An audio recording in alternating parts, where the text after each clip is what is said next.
চলো আজকে হচ্ছে আমাদের ইংলিশের এটা সেকেন্ড ক্লাস নয়, হ্যাঁ এটা কত নম্বর ক্লাস আমি ওই সাজিয়ে দেবো খুনি। 13 নম্বর স্যার। হ্যাঁ কত নম্বর হবে আজকে? 13 নম্বরের না?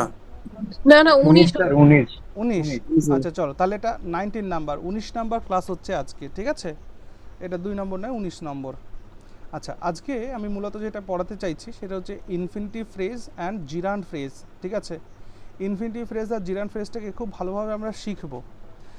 নেক্সট ক্লাসে আমি পার্টিসিপিয়াল ফ্রেজটাকে শেখাবো। কেন কি এই ইনফিনিটিভ ফ্রেজ বা জিরান্ড ফ্রেজ বা পার্টিসিপিয়াল ফ্রেজ এগুলো নলেজ যদি আমাদের ভালো থাকে তাহলে আমাদের রাইটিংসটা খুব ভালো হবে। হ্যাঁ মানে আমি বলতে চাইছি যে আমি যদি একটা কমপ্লেক্স সেন্টেন্সকে একটা সিম্পল সেন্টেন্সে টার্ন করে ফেলতে পারি তাহলে লেখার মানটা খুব ভালো হয়, লেখার মানটা বাড়ে, বুঝতে পারলে? যার কারণে এই জিনিসগুলো কিন্তু আমাদের গ্রামারের টপিক, এগুলো শিখতে হবে রাইটিংসের জন্য, ঠিক আছে? চলো তাহলে এটার আগে আমি যেহেতু প্রিভিয়াস ক্লাসে বলেছিলাম যে জিরান্ড আর ভার্বাল নাউনের আলোচনা করব, তাই বলেছিলাম না? ঠিক, দেখো একটু সংক্ষিপ্ত আলোচনাটা করে দিই, এতটা ডিটেলসে যাওয়ার এখানে দরকার নেই। জিরান্ড আর হচ্ছে ভার্বাল নাউন, হ্যাঁ এই জায়গাটাকে একটুখানি বুঝবে। দেখো ভার্বাল নাউন আর জিরান্ড দেখতে অনেকটা কি দেখতে একেবারেই সেম হুবহু, মানে রুট ভার্বের সঙ্গে যখন আইএনজি যুক্ত হয় তখন জিরান্ড তৈরি হয়, আবার রুট ভার্বের সঙ্গে যখন আইএনজি যুক্ত হয় তখন ভার্বাল নাউনও তৈরি হয়। ওকে, এবার ঘটনা হচ্ছে জিরান্ড আর ভার্বাল নাউন কি তাহলে এক? এখন উত্তর হলো না, জিরান্ড আর ভার্বাল নাউন এক জিনিস নয়। এখন কথা হলো কেন নয় দাদা? মনে রাখবে যে জিরান্ড যেহেতু ভার্ব থেকে সৃষ্টি হয়েছে তাই জিরান্ডের মধ্যে একটা ভার্বাল টেন্ডেন্সি অবশ্যই থাকবে, বুঝতে পারলে? তাহলে প্রথম পয়েন্টের মধ্যে লেখো যে it has a verbal tendency, তাহলে এর মধ্যে একটা ভার্বাল টেন্ডেন্সি থাকবে, এক নাম্বার কথা। কিন্তু মনে রেখো যে ভার্বাল নাউন এটা ভার্ব থেকে সৃষ্টি হলেও এর মধ্যে কিন্তু কোনো প্রকার কোনো ভার্বাল টেন্ডেন্সি থাকবে না, অর্থাৎ লেখো হ্যাভিং নো ভার্বাল টেন্ডেন্সি, তার মানে এর মধ্যে কোনো ভার্বাল টেন্ডেন্সি থাকবে না। তাহলে এখন ঘটনাটা হলো কি হবে তাহলে দাদা এটার মাধ্যমে? দেখো আমরা যখন কোনো ভার্ব ব্যবহার করি তাহলে নিশ্চিত রূপে সেই ভার্বের দ্বারা কোনো না কোনো অ্যাকশান পারফর্ম হয়, তাই না? যখন আমরা কোনো ভার্ব ইউজ করছি সেই ভার্বের দ্বারা কিছু না কিছু অ্যাকশান তো পারফর্ম হবে, আর এই ভার্বাল নাউন সেই ভার্বের অ্যাকশানটাকেই শো করে। বুঝতে পারছি আমি কি বলেছি? ভার্বের মাধ্যমে তো আমরা কোনো না কোনো অ্যাকশানই করে থাকি, তাই না? ভার্বাল নাউন সেই অ্যাকশানটাকেই বোঝায়। ওকে, তাহলে এই জন্য এটার মধ্যে কোনো ভার্বাল টেন্ডেন্সি থাকবে না। এখন কথা হলো ভার্বাল টেন্ডেন্সি কী দাদা? দেখো প্রিভিয়াস ক্লাসে আমি তোমাদেরকে বুঝিয়েছি ভার্বাল টেন্ডেন্সি কী। একটা ভার্ব সবসময় চাইবে যদি সে ট্রানজিটিভ ভার্ব হয় তাহলে তারপরে সে একটা অবজেক্ট নেওয়ার চেষ্টা করবে, আর যদি দেখি যে সেটা ইনট্রানজিটিভ ভার্ব হয় তাহলে সে তারপরে একটা অ্যাডভার্বিয়ালকে নেওয়ার চেষ্টা করবে। হ্যাঁ, তো সেই যে ভার্বাল টেন্ডেন্সি এটা জিরান্ডের মধ্যে থাকলেও মনে রাখবে ভার্বাল নাউনের মধ্যে কিন্তু সেই ভার্বাল টেন্ডেন্সি থাকবে না। প্রথম কথা ক্লিয়ার? ওকে, না এবার 2 নম্বর কথা। কি 2 নম্বর কথা? দেখো একটা জিরান্ডকে কখনোই তুমি কোনো অ্যাডজেক্টিভ দ্বারা মডিফাই করতে পারবে না। ওকে, কিন্তু একটা ভার্বাল নাউনকে তুমি অ্যাডজেক্টিভ দ্বারা মডিফাই করতে পারো। হ্যাঁ, তাহলে এই পয়েন্টটা খুবই গুরুত্বপূর্ণ। লেখো যে জিরান্ড ক্যান নেভার বি। তোমরা কি আমার কথা সব শুনতে পাচ্ছ তো? হ্যাঁ স্যার শুনতে পাচ্ছি স্যার। বেশ ঠিক আছে, না সব একদম চুপচাপ তো, এই জন্য আমি ভাবলাম আমার মাইকটা আবার অফ হয়ে গেল কিনা, এই মাইকে একটু প্রবলেম হচ্ছে যেহেতু। ওকে, লেখো তাহলে যে gerund can never be modified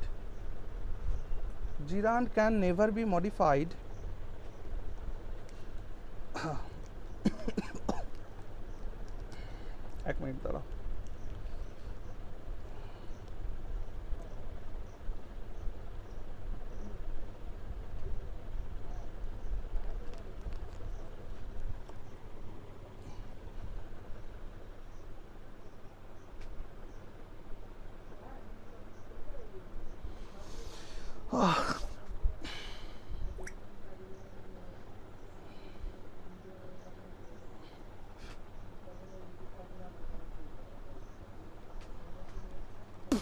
okay, gerund can never be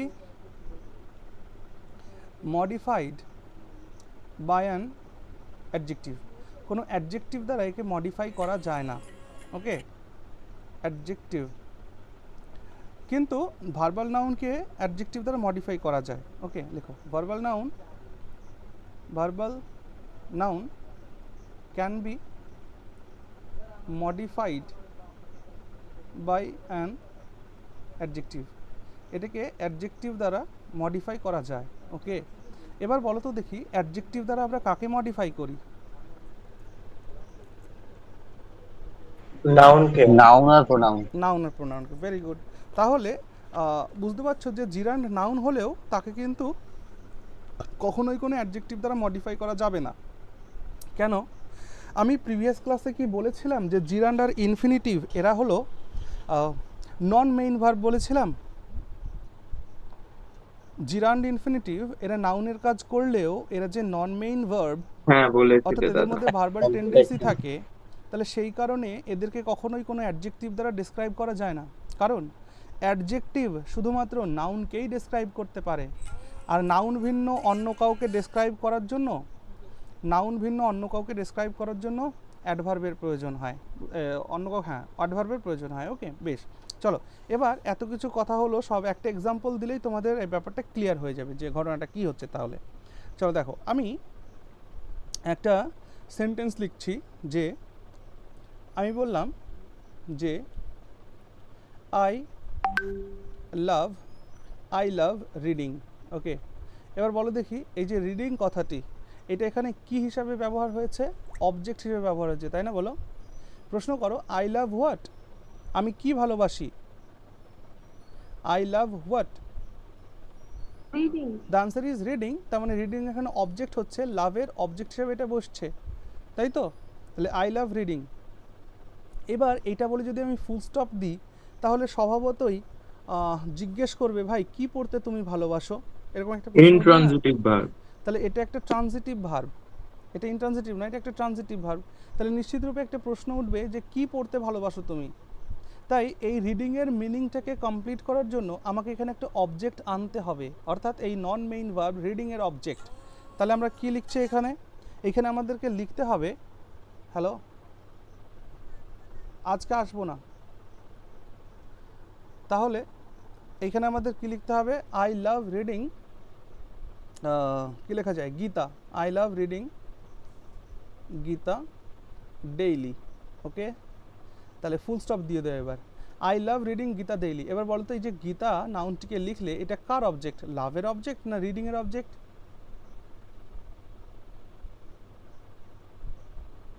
reading এর অবজেক্ট। রিডিং এর। Very good. তার মানে বুঝতে পারছো এখানে এর মধ্যে ভার্বাল টেন্ডেন্সি আছে কিনা নেই? যেহেতু অবজেক্ট নেওয়ার চেষ্টা করছে, তো ভার্বাল টেন্ডেন্সি আছে। হ্যাঁ স্যার, রয়েছে তো। Very good. এবার আসো একটা ভার্বাল নাউনের এক্সাম্পল দেখো। আমি বললাম কি যে রিডিং ইজ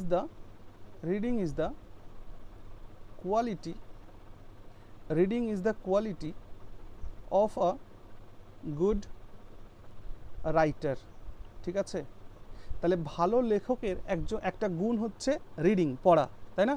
তাহলে এইখানেও আমি রিডিং অ্যাপ ব্যবহার করেছি। এবার বলো তো দেখি এইখানের রিডিংয়ের জন্য কি তুমি কখনো কোনো অবজেক্ট আনতে পারবে? না স্যার, আনা যাবে না। এখানে কখনোই অবজেক্ট ইউজ করতে পারবে না। তার মানে বুঝতে পারছো যে এটা একই রকম দেখতে, এখানেও এটা রিডিং এখানেও এটা রিডিং, তা সত্ত্বেও এখানে অবজেক্ট আনার কোনো জায়গা নেই। তার মানে অবজেক্ট আনতে না পারার মানেই হলো having no verbal tendency. Clear হলো? 2 নম্বর পয়েন্টে বলেছো। আমি বুঝতে পারছি না, যদি কিন্তু স্যার হ্যাঁ বলো। যে রিডিং বুকস যদি বলছি বলি হ্যাঁ তাহলে কি বসানো যাবে না? Reading books is a good quality যদি বলি। হ্যাঁ, দেখো reading books is the quality of a good writer, এটা যদি তুমি লেখো তাহলে রিডিংটার ভার্বাল নাউন থাকবে না, ওটা জিরান্ড হয়ে যাবে। ওকে, তাহলে আমাকে একটা কথা বলো যে এইখানে আমি রিডিং এর জন্য আমার কি আর অবজেক্টের প্রয়োজন আছে সেটা বলো। না, ছাড়াও হবে একদম। তাহলে এখানে আমার অবজেক্ট না ব্যবহার করলেও সেন্স কমপ্লিটলি ক্লিয়ার হচ্ছে, তাই নয় কি? হ্যাঁ হ্যাঁ, ও বুঝতে শুধুমাত্র পারলাম। যে আমি বই পড়বো তার জন্য ভালো রাইটার হবো তা নয়, আমি বই ছাড়া অন্য অনেক কিছু পড়তে পারি, তাই না? স্যার হ্যাঁ বলো বলো। হ্যাঁ স্যার, বলছি এই রিডিং এর জায়গাতে যদি আমি অবজেক্টটাকে যোজ্যবস্তি দিতে চাই, তার মানে মিনিংটা একটু চেঞ্জ হয়ে যাবে না তো? না, তখন এখানে যদি আমি অবজেক্ট দিয়ে দিই তাহলে এটার ভার্বাল নাউন থাকবে না, এটা জিরান্ড হয়ে যাবে। হ্যাঁ, ওটাই তো, তখন ওটা জিরান হয়ে যাবে, বা ওর মানে যেটা কি বলবো, নিজের যে স্বাভিমান তো সেটা শেষ হয়ে যাবে। একদমই তাই। তাহলে প্রথম কোয়ালিটিটা কি এর মধ্যে? কিন্তু স্যার হ্যাঁ, আসছি সবার বলছি প্রশ্নটা প্রথম দাঁড়াও যে দাঁড়াও, 1 মিনিট এক্সাম্পলটা শোনো। মানে জিরান্ডের। হ্যাঁ হ্যাঁ, 1 মিনিট শোনো ভাই, এটাকে একটু শেষ করতে দাও, দেখো। তাহলে এইখানে আমি জিরান্ড আর ভার্বাল নাউনের দুটো কন্ডিশনকে লিখেছি, তাই না? প্রথম কন্ডিশন লিখেছি যে জিরান্ডের জন্য তার ভার্বাল টেন্ডেন্সি থাকবে, আর 2 নম্বর কন্ডিশন লিখেছি যে তাকে কখনোই কোনো অ্যাডজেক্টিভ দ্বারা মডিফাই করা যাবে না, তাই তো? আর ভার্বাল নাউনের জন্য দুটো কন্ডিশন লিখেছি যে এর মধ্যে কখনো ভার্বাল টেন্ডেন্সি থাকবে না, আর 2 নম্বর পয়েন্ট লিখেছি যে verbal noun can be modified by an adjective, তাহলে একে অ্যাডজেক্টিভ দ্বারা মডিফাই করা যাবে। তাহলে এই দুটো কোয়ালিটি বা এই দুটো গুণ যদি এর স্যাটিসফাই করে তবে গিয়ে আমার শেষমেশ বিচার্য বিষয় হবে। তাহলে একবার আমাকে এইটুকুন তোমরা বলো শুধু, যে এইখানে রিডিংয়ের অবজেক্ট না দিলেও কি এই সেন্টেন্সের পুরো সেন্স কমপ্লিট হচ্ছে কিনা বলো একবার। হ্যাঁ হচ্ছে? হচ্ছে। Reading is the quality of a good writer, very good, বেশ।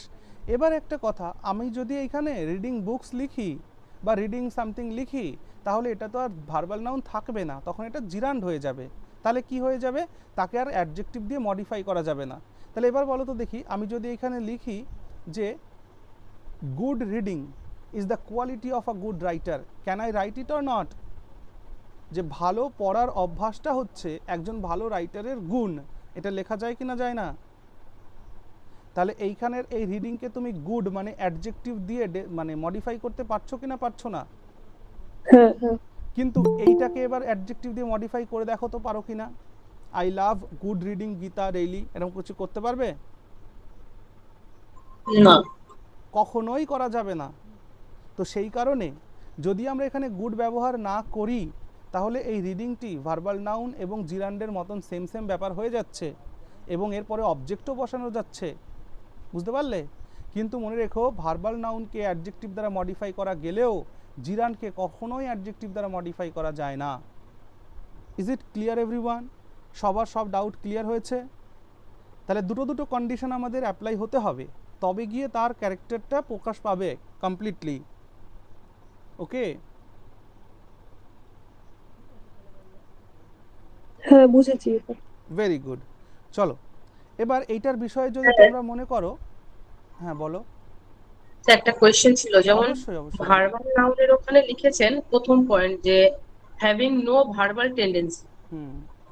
সেকেন্ড পয়েন্টে স্যার আবার যদি এটা কেন যে ভার্বাল নাউনটা কেন আসলো যে verbal noun can be modified by an adjective, ওখানে যেহেতু তো প্রথম যেহেতু এর ভার্বাল টেন্ডেন্সি থাকে না, তাই এটা পারফেক্ট নাউন হিসাবে কাজ করে। ওকে? আর যার কারণে তাকে কোনো অ্যাডজেক্টিভ দ্বারা ডিসক্রাইব করা যায়। ক্লিয়ার হলো? আর জিরান্ডের আমার মধ্যে একটু যেহেতু ভার্বাল টেন্ডেন্সি থাকে, তাই এটা পারফেক্ট নাউন হিসাবে কাজ করে না, যার জন্যই তাকে কোনো অ্যাডজেক্টিভ দ্বারা ডিসক্রাইব করা যায় না। বলো, আর কোনো প্রশ্ন আছে? না স্যার, ঠিক আছে। ওকে, বেশ। দেখো, প্রশ্ন মনে থাকবে অথচ করবে না এমনটা হয় না যেন, হ্যাঁ? ক্লিয়ার করে নিও ব্যাপারটা। ইফ ইউ ওয়ান্ট, তাহলে জিরান্ড আর ভার্বাল নাউনকে নিয়ে আরও ডিটেলসে আলোচনা হতে পারে, তবে আজকের ক্লাসে নয়, নেক্সট ক্লাসে, যেহেতু আজকে আমি আরেকটা বিষয় পড়াবো বললাম। ওকে, বেশ। চলো আমরা আগে যাই। তোমরা একবার তাহলে আমাকে হোয়াটসঅ্যাপে লিখো যে এটার সম্পর্কে আর ডিটেলস দরকার আছে কিনা। ওকে, বেশ। এবার আসো আমাদের আজকের টপিকে যাই, ইনফিনিটিভ ফ্রেজ অ্যান্ড জিরান্ড ফ্রেজ। তো সবার আগে এটুকুন জানতে হবে যে অ্যাকচুয়ালি ইনফিনিটিভ ফ্রেজটা কী আর জিরান্ড ফ্রেজটা কী। দেখো, ইনফিনিটিভ ফ্রেজ মানে যার মধ্যে কি থাকা লাগবে। যদি আমি স্ট্রাকচারের কথা বলি, তো স্ট্রাকচারের কথা বললে যে ইনফিনিটিভ ফ্রেজের মধ্যে একটা ইনফিনিটিভ থাকবে এবং তার সাথে কিছু মডিফায়ার্স থাকতে পারে, বা ওইরকম কিছু একটা থাকতে পারে, তাই না? ইনফিনিটিভ থাকতে পারে, বা তার সাথে যুক্ত কিছু আদার্স থিংস এর সাথে যুক্ত থাকতে পারে, থাকবেই এমনটা নয়, থাকতে পারে। আর জিরান্ড ফ্রেজের স্ট্রাকচারের কথা যদি বলি, তাহলে কি হবে? এটার স্ট্রাকচারের মধ্যে এটার স্ট্রাকচারের মধ্যে কি হবে, এটার স্ট্রাকচারের মধ্যেও প্রথমে একটা জিরান্ড থাকবে অ্যান্ড দেন তারপর কিছু আদার্স ম্যাটেরিয়াল থাকতে পারে। হ্যাঁ, সেটা কোনো একটা অবজেক্ট নেওয়ার টেন্ডেন্সি হতে পারে বা কোনো অ্যাডভার্বিয়াল নেওয়ার টেন্ডেন্সি হতে পারে, এটার মধ্যেও তাই। কেন কি, কারণ ইনফিনিটিভ বলো আর জিরান্ড বলো এটা তো ভার্ব থেকে সৃষ্টি হয়েছে, তাই এদের দুজনের মধ্যেই ভার্বাল টেন্ডেন্সি থাকে, তাই জন্যই তো এদেরকে আমরা নন মেইন ভার্বও বলে থাকি। ওকে, এখন কথা হলো দাদা নন মেইন ভার্ব কেন বলো, মেইন ভার্ব আর নন মেইন ভার্বের মধ্যে তফাৎ কি বলতে পারো? মেইন ভার্ব আর নন মেইন ভার্বের মধ্যে তফাৎ কি? দাদা মেইন ভার্ব যেটা মানে নিজে কারো সাহায্য ছাড়াই মানে ব্যবহৃত হয়, আর নন মেইন ভার্ব অ্যাডভার্বের সাহায্য দরকার হয়, এরকম কিছু হবে। অ্যাডভার্বের না, দেখো এই জায়গাটাকে একবার ক্লিয়ার করো, আমরা ভার্বের ক্লাসিফিকেশনটা একবার পড়বো। হ্যাঁ, তোমরা একটুখানি লেখো তো খাতায়, যে নেক্সট ডে আমার স্যার মনে ওটা আপনি পড়বে। বলে দিয়েছিলেন যে আজকে মানে এর মধ্যে ওই ভার্বের ক্লাসিফিকেশনটা আগে আপনি করাবেন। আচ্ছা, আপনি বলেছিলেন যে ভার্বের ক্লাসিফিকেশনটা না করলে আমরা কিছুই বুঝতে পারবো না ভার্ব সম্বন্ধে সবকিছু। বেশ বেশ, তাহলে চলো আজকে আমরা ওটাই করি, পরে এখানে আসবো, কারণ ওইটা আগে জানা দরকার। হ্যাঁ চলো ওইটাই করি আগে আমরা, চলো চলো। দেখো ভালো করে খেয়াল করবে, আজকে আমরা ভার্ব সম্পর্কে পড়তে চলেছি, ঠিক আছে? তো সবার প্রথমে এই জায়গাটাকে একটুখানি ক্লিয়ার করি, আমরা যদি ভার্বকে ক্লাসিফাই করি তাহলে সবার প্রথমে আমরা দেখব যে ভার্ব দুই প্রকার হবে, একটাকে বলবো হচ্ছে মেইন ভার্ব, হ্যাঁ একটাকে বলবো মেইন ভার্ব, আরেকটাকে বলবো হচ্ছে নন মেইন ভার্ব, নন মেইন ভার্ব। এখন কথা হলো দাদা মেইন ভার্ব আর নন মেইন ভার্বের ব্যাপারটা কি? তোমরা একদম সোজা সাপটাভাবে এইটুকুন বুঝে নাও যে মেইন ভার্ব মানে হু, মেইন ভার্ব মানে হু নয়, দ্যাট ক্যান ক্যারি টেন্স, অর্থাৎ যে টেন্সকে ক্যারি করতে পারে সেটা হচ্ছে মেইন ভার্ব। ওকে, আর that can not carry tense, যারা টেন্স ক্যারি করে না সেটা হচ্ছে নন মেইন ভার্ব। ওকে, তাহলে মেইন ভার্ব চেনার আর নন মেইন ভার্ব চেনার উপায় কি? যে ভার্ব টেন্সকে ক্যারি করতে পারে সে হচ্ছে মেইন ভার্ব, আর যে ভার্ব হচ্ছে টেন্স ক্যারি করতে পারে না সেটা হচ্ছে নন মেইন ভার্ব। এখন কথাটা কেমন আমি একটু বোঝাই। আমি বললাম I want to go, I wanted to go, I shall want to go। এই যে তিনটি সেন্টেন্স আমি এখানে লিখলাম, এই তিনটি সেন্টেন্স কি একই টেন্সের? বলো। না, present, past, future. Present, past আর ফিউচার টেন্সের। তাহলে আমায় বলো তো দেখি, প্রেজেন্টের মধ্যেও টু গো আছে, পাস্টের মধ্যেও টু গো আছে, ফিউচারের মধ্যেও টু গো আছে, তাহলে এই যে টু গো মানে ইনফিনিটিভ, এরা কি কখনো টেন্স ক্যারি করতে পারলো না। তার মানে এরা হয়ে গেল নন মেইন ভার্ব, বুঝতে পারলে? এবার দেখো আই ওয়ান্ট বসেছে, আই ওয়ান্টেড বসেছে, শ্যাল ওয়ান্ট বসেছে, তার মানে মেইন ভার্বগুলো টেন্স ক্যারি করতে পেরেছে। হ্যাঁ স্যার। প্রথম ডিফারেন্স এইটুকুন ক্লিয়ার হলো যে মেইন ভার্ব তাকেই বলবো যে ভার্ব টেন্স ক্যারি করতে পারে, আর নন মেইন ভার্ব মানে যে টেন্স ক্যারি করতে পারে না। এটা একদম বেসিক বললাম। এবার আসো আমরা ডিটেলসে যাই, ভার্বের ক্লাসিফিকেশনের ডিটেলসে। দেখো সবার আগে তোমরা এক কাজ করো, খাতার মধ্যে হেডিং লাগাও ক্লাসিফিকেশন অফ ভার্ব। ভার্বের ক্লাসিফিকেশন হবে আজকে। সবার প্রথম তো মনে রাখবে ভার্বকে আমরা দুটো ভাগে ভাগ করি। ভার্বকে আমরা কটা ভাগে ভাগ করি? দুটো ভাগে। একটাকে আমরা বলি হচ্ছে, দেখো আজকের এই আলোচনার মধ্যে তোমাদের টেন্সটাও কিন্তু ক্লিয়ার হয়ে যাবে। হ্যাঁ, সো ভালো করে শুনতে থাকবে, কোনো কনফিউশন যদি মাথার মধ্যে আসে আমাকে জিজ্ঞেস করবে, টেন্সটাও আজকে ক্লিয়ার হবে। তাহলে ক্লাসিফিকেশন অফ ভার্ব, ভার্বকে দুটো ভাগে ভাগ করি। একটা হচ্ছে অক্সিলিয়ারি ভার্ব, আর একটা হচ্ছে মেইন ভার্ব। ওকে, মেইন ভার্বকে আর একটা কথা আমরা কি বলে থাকি? প্রিন্সিপাল ভার্বও বলে থাকি, তাই না? তাহলে স্যার এই অক্সিলিয়ারি ভার্বটাই কি নন মেইন ভার্ব? না ভাই, ওটা আলাদা। যেটা এরকম ভার্বের আরো ক্লাসিফিকেশন হবে। হ্যাঁ, যেমন করে তোমরা ভার্বের প্রথম ক্লাসিফিকেশনে দেখলে যে একটা পার্টে দেখলে হচ্ছে মেইন ভার্ব, নন মেইন ভার্ব, এরকম করে আরো ক্লাসিফিকেশন করতে পারি আমি, স্ট্যাটিক ভার্ব, ডাইনামিক ভার্ব। ওকে, সো ওটাতে যেও না, এখান থেকে থাকো। তাহলে ভার্বকে আমরা ক্লাসিফাই করলে দুটো পার্ট পেলাম, একটা হচ্ছে অক্সিলিয়ারি ভার্ব আর একটা হচ্ছে মেইন ভার্ব বা প্রিন্সিপাল ভার্ব। ওকে, এবার দেখো অক্সিলিয়ারি ভার্বকে যদি আমরা ক্লাসিফাই করি একে আরও দুটো ভাগে ভাগ করা যায়। একটাকে বলা হয় প্রাইমারি অক্সিলিয়ারি ভার্ব, আরেকটাকে বলা হয় সেকেন্ডারি অক্সিলিয়ারি ভার্ব। ওকে, তাহলে প্রাইমারি অক্সিলিয়ারি ভার্ব আর একটা কি, আর একটা হচ্ছে সেকেন্ডারি অক্সিলিয়ারি ভার্ব। এখন প্রাইমারি অক্সিলিয়ারি ভার্ব কি দাদা?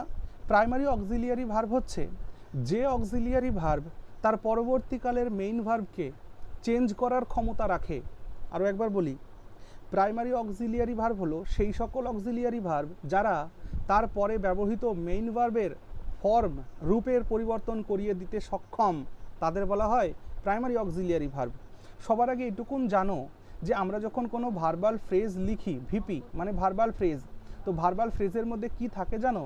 ভার্বাল ফ্রেজের মধ্যে সবার প্রথমে থাকবে অক্সিলিয়ারি ভার্ব, তারপর থাকবে প্রিন্সিপাল ভার্ব বা মেইন ভার্ব। বুঝতে পারছো? অর্থাৎ অক্সিলিয়ারি ভার্বের ওপর বেস করে প্রিন্সিপাল ভার্বের ব্যবহার হবে। তাহলে এটা হচ্ছে ভার্বাল ফ্রেজ ভিপি। তাহলে ভিপির মধ্যে দুটো জিনিস থাকে, কি কি থাকে? অক্সিলিয়ারি ভার্ব থাকে, প্রিন্সিপাল ভার্ব থাকে। ক্লিয়ার হলো? তাহলে প্রাইমারি অক্সিলিয়ারি ভার্ব তাকেই বলবো যে তার পরবর্তীকালে যে প্রিন্সিপাল ভার্বটা বসবে সেই প্রিন্সিপাল ভার্বের ফর্মকে পরিবর্তন করে দেবে, রূপকে পরিবর্তন করে দেবে। ওকে, কিন্তু সেকেন্ডারি অক্সিলিয়ারি ভার্ব কখনোই প্রিন্সিপাল ভার্বের রূপকে পরিবর্তন করতে পারে না। ওকে, তাহলে প্রাইমারি অক্সিলিয়ারি ভার্ব কাকে বলে? যে অক্সিলিয়ারি ভার্ব তার পরে ব্যবহৃত হওয়া মেইন ভার্বের রূপকে পরিবর্তন করে দেয় সেটা প্রাইমারি অক্সিলিয়ারি ভার্ব। আর যে অক্সিলিয়ারি ভার্ব তার পরবর্তী যে ভার্ব বসবে তার রূপের পরিবর্তন করতে পারে না। ওকে, এই জন্য মাথায় রাখবা প্রাইমারি অক্সিলিয়ারি ভার্বের পরে আমি ভার্বের হয়তো থার্ড ফর্ম বসাবো অথবা ভার্বের ফোর্থ ফর্ম বসাবো। ওকে, আর সেকেন্ডারি অক্সিলিয়ারি ভার্বের পরে সর্বদা রুট ফর্ম বসাবো, রুট ভার্ব বসাবো। ক্লিয়ার হলো? এই জায়গাটা একবার বুঝেছো কিনা আমাকে বলো। প্রাইমারি অক্সিলিয়ারি ভার্বের পরে হয় আমাকে V3 বসাতে হবে, না হলে আমাকে V4 বসাতে হবে। আর সেকেন্ডারি ভার্বের অক্সিলিয়ারি ভার্বের পরে সবসময় আমাকে কি বসাতে হবে? রুট ভার্ব বসাতে হবে। এখন কথা হলো দাদা, এই যে যে রুট ভার্বটা এগুলো আবার কি, একটু ব্যাখ্যা করো। চলো ব্যাখ্যা করছি, দেখো এখানে ব্যাখ্যা করছি। সবার আগে তোমরা অন্য জায়গায় চলে যাও, যেখানে ভার্বের ক্লাসিফিকেশনের নোট হচ্ছে নেক্সট পাতায় চলে যাও, নেক্সট পেজে চলে যাও। গিয়ে তোমরা খাতার মধ্যে হেডিং লাগাও যে forms of verb. Okay, forms of verb, okay, forms of ভার্বের হেডিং লাগাও। দেখো ফর্মস অফ ভার্ব মানে ভার্বের ফর্মস মানে রূপ, অর্থাৎ একটা ভার্বকে আমরা কতগুলো রূপে দেখতে পাই। হ্যাঁ, কতগুলো রূপে একটা ভার্বকে দেখতে পাই। তাহলে এইখানে আমি যেমন যেমন করে নোট করব না, তোমরা তেমন তেমন করে নোট করবে। তোমরা যদি সবথেকে বেটার হয় তোমাদের খাতাটাকে যদি ল্যান্ডস্কেপ মোড করে নাও তাহলে খুব ভালো হয়। তোমাদের খাতাটা পোর্ট্রেট মোডে থাকে, তোমরা এটাকে ল্যান্ডস্কেপ মোডে করে নাও, তার মানে খাতাটাকে ঘুরিয়ে নাও, তাহলে কারণ এখানে অনেকগুলো লিখবো আমরা। ঠিক আছে, 1 2 3 4 5 6 7 8 প্রকারের ভার্বের ফর্ম আমরা এখানে দেখব। এখন কথা হলো দাদা আমরা তো ছোটোবেলা থেকে ভার্বের 3-4টে ফর্মই জেনে এসেছি। হ্যাঁ, কিন্তু আমরা যখন এখন বড় হয়েছি তখন আমাদের জানতে হবে যে ভার্বের ফর্মস, অর্থাৎ ভার্ব থেকে সৃষ্টি হচ্ছে কতগুলো রূপ হতে পারে সেটা দেখতে চলেছি। ওকে, চলো প্রথম ফর্মটাকে আমরা বলি হচ্ছে রুট ফর্ম। প্রথম ফর্মটাকে কি বলবো বলো তো? Root form. তারপরের ফর্মটাকে আমরা বলবো হচ্ছে প্রেজেন্ট ফর্ম। তারপরে রূপটাকে আমরা বলবো হচ্ছে পাস্ট ফর্ম। ওকে, তারপরেরটাকে আমরা বলবো হচ্ছে পাস্ট পার্টিসিপল ফর্ম। তারপরটাকে আমরা বলবো হচ্ছে প্রেজেন্ট পার্টিসিপল ফর্ম। আজকে কিন্তু এটার সাথে সাথে সবার টেন্সও কমপ্লিট হয়ে যাবে কিন্তু। আর আজকেই আমি ক্লাসের শেষে তোমাদের টেন্সের নোটটাও গ্রুপে দিয়ে দিচ্ছি। ওকে, চলো তাহলে root form, present form, past form, past participle form, present participle form হয়ে গেল। এরপর লেখো ফিউচার ফর্ম। এখন এই সমস্ত জিনিস কোথাও তোমরা বইতে দেখবে না। কেন দেখবে না? কারণ বইতে এগুলোকে এইভাবে লেখা নেই, কিন্তু এইভাবে যদি লেখো তাহলে ইংরেজিটা একদম ক্লিয়ার হয়ে যাবে জলের মতো। তাহলে এখানে লেখো ফিউচার ফর্ম। তারপরে লেখো ইনফিনিটিভ ফর্ম।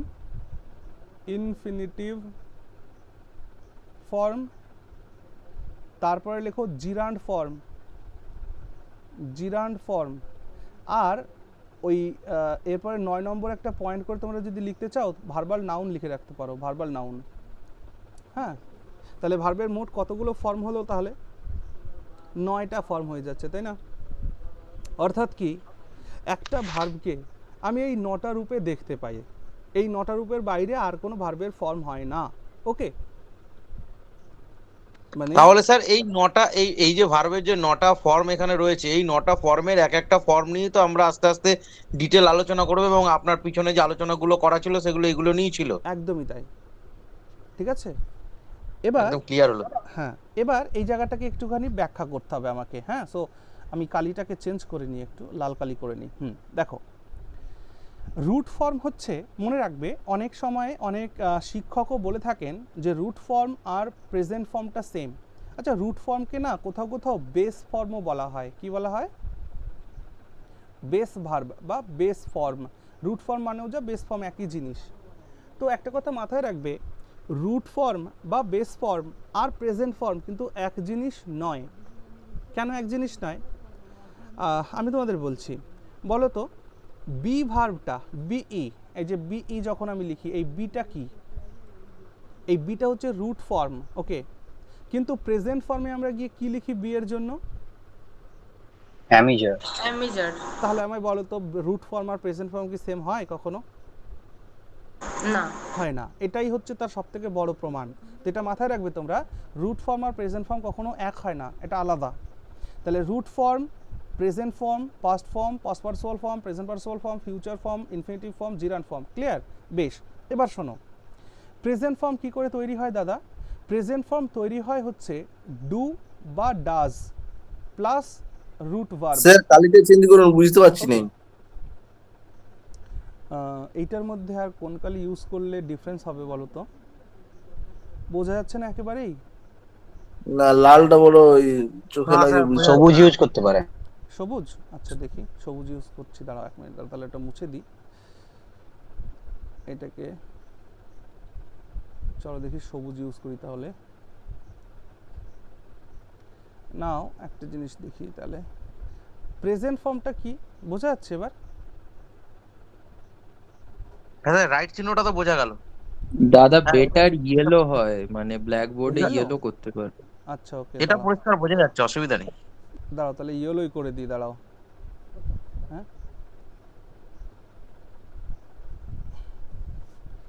বাড়ি এটা নিয়ে যাও তাহলে।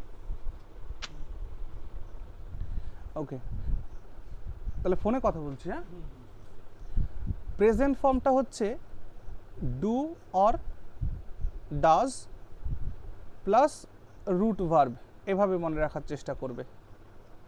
পাস্ট ফর্মটা হচ্ছে ডিড, আচ্ছা স্যার, রুট ভার্বটা তো কি লিখেছিলেন আগে, ওইটা তো লিখলেন না।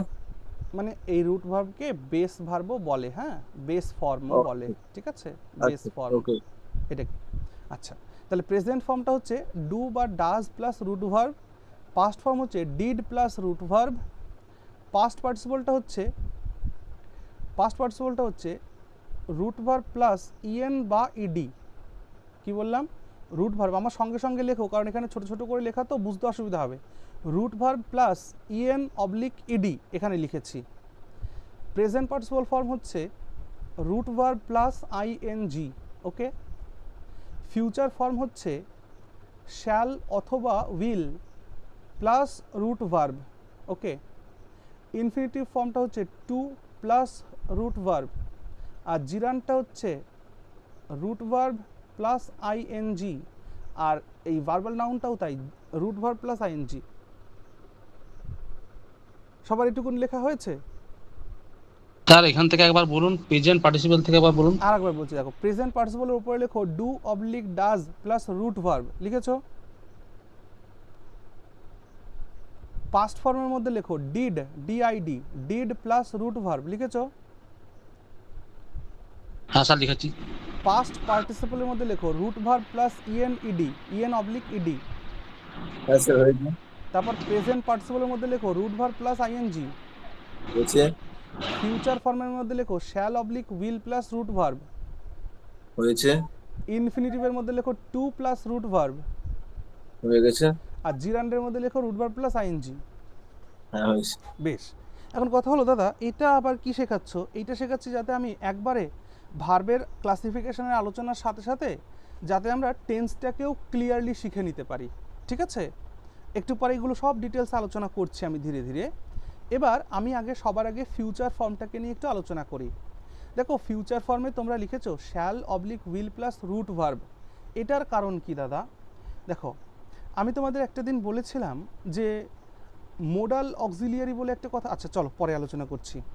এইটুকুন জানা হয়ে গেল, আমি আবার এখানে ফিরে আসবো পরবর্তীকালে। সো এবার তোমরা এক্সাম্পল লেখো, যেমন এখানে বি ভার্ব লেখো, তাহলে বি ভার্ব প্রেজেন্ট টেন্সে গেলে এটা অ্যাম হয়ে যায় অথবা ইজ হয়ে যায় বা আর হয়ে যায়। পাস্টে গেলে এটা ওয়াজ বা ওয়্যার হয়ে যায়। এক্সাম্পলগুলো লিখতে থাকো। এখানে গিয়ে হয়ে যায় বিন, BWN বিন। আচ্ছা এখানে দেখো প্রেজেন্ট পাস্ট পার্টিসিপলের মধ্যে রুট ভার্ব আর ইএনইডি আছে। আচ্ছা তোমরা আমায় বলো তো, এগুলোকে ইগনোর করো, তোমরা আমাকে বলো তো তোমরা ছোটোবেলায় পড়েছো না যে ভার্বের ক্লাসিফিকেশানকে, ভার্বকে দুটো ভাগে ভাগ করে দেখানো হয়েছে। একটাকে বলা হয়েছে রেগুলার ভার্ব, আরেকটাকে বলা হয়েছে ইরেগুলার ভার্ব। হ্যাঁ পড়েছো তো ছোটোবেলায়? হ্যাঁ স্যার, বেশ। হ্যাঁ স্যার। এখন আমায় বলতে পারবে রেগুলার ভার্ব কাকে বলে আর ইরেগুলার ভার্ব কাকে বলে? দাদা ওই ইডে যুক্ত ভার্বগুলো রেগুলার ভার্ব যোগ করে আমরা করি পাস্ট আর পাস্ট পার্টিসিপল। স্যার যে আর ভার্বকে যেটা ইডি ছাড়া হবে সেটা ইরেগুলার ভার্ব ফার্স্ট ফর্মে। হ্যাঁ তো দেখো রেগুলার ভার্ব আর ইরেগুলার ভার্বের মধ্যে ব্যাপারটা হচ্ছে কি, প্রথম কথা যার past form equal to past participle form. Okay বুঝতে পারলে? যে ভার্বের পাস্ট ফর্ম আর পাস্ট পার্টিসিপল ফর্ম সেম তাকে বলে রেগুলার ভার্ব।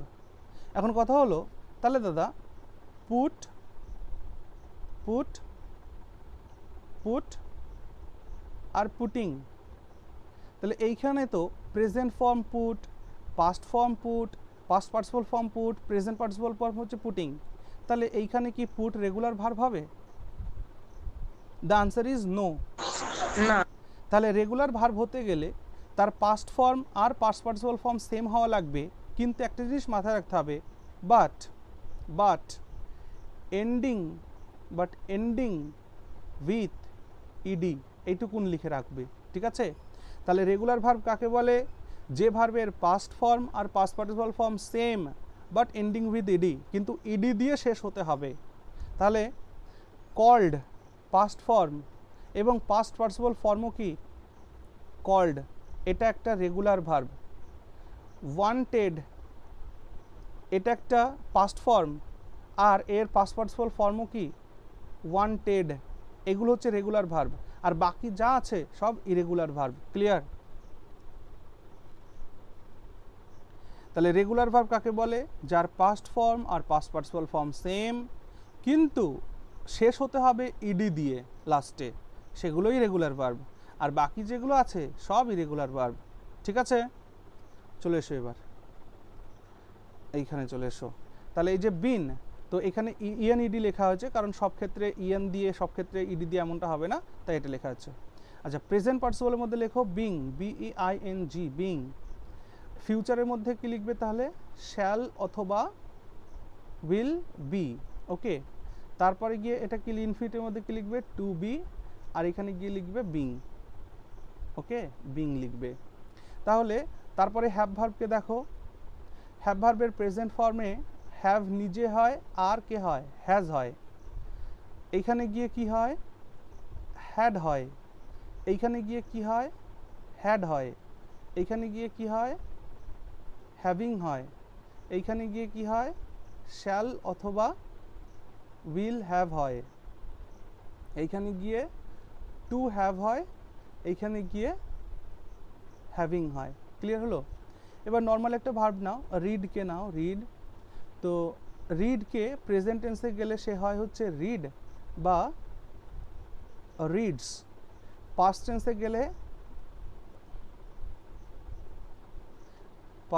টেন্সে গেলে এটা কি একই হবে? বানান কিন্তু উচ্চারণ রেড। বানানটা রিড, বানানটা আরইএডি, বাট একে প্রোনাউন্স করবে হচ্ছে রেড। Read, red, red. তারপরে আসো রিডিং, তারপরে আসো শ্যাল অথবা উইল রিড, তারপরে এসে লেখো টু রিড, তারপরে এসে লেখো রিডিং। ওকে, ক্লিয়ার হয়েছে এই পর্যন্ত? আরেকটা ভার্ব নিয়ে নাও কল, লাস্ট একটা ভার্ব নাও কল। কল হচ্ছে রুট ভার্ব, এটা যখন প্রেজেন্ট ফর্মে হয় তখন কি হয়? কলস বা কল। তারপরে এখানে কি হয়? কল্ড। এখানে কি হয়? কল্ড। এখানে কি হয়? কলিং। একটা কথা বলবো? হ্যাঁ বলো হ্যালো? বলো। বলছি স্যার, আপনি আগের লাইনে যেটা মানে লিখেছেন আর কি, রিড কথাটা লিখেছেন, হ্যাঁ, সেখানে পাস্ট পার্টিসিপেল ফর্মে স্যার মানে হ্যাড রিড হতো তো? পাস্ট পার্টিসিপলে হ্যাড রিড হতো তো sir? Had read, have read সব হতো। হ্যাঁ, লেখো লেখো আগে। এখানে হচ্ছে কলিং, লেখো, ক্লিয়ার হয়ে যাবে ব্যাপারটা, লেখো কলিং। মাইক অফ করে দাও, মাইক অফ করে দাও। হ্যাঁ স্যার। হ্যাঁ, ব্যাস, এইটা এক্সাম্পল বুঝে গেলে, ভার্বের নটা নটা করে ফর্ম দেখতে পারলে, ব্যাস। এবার যে কথাটা বলছি মন দিয়ে শুনবে।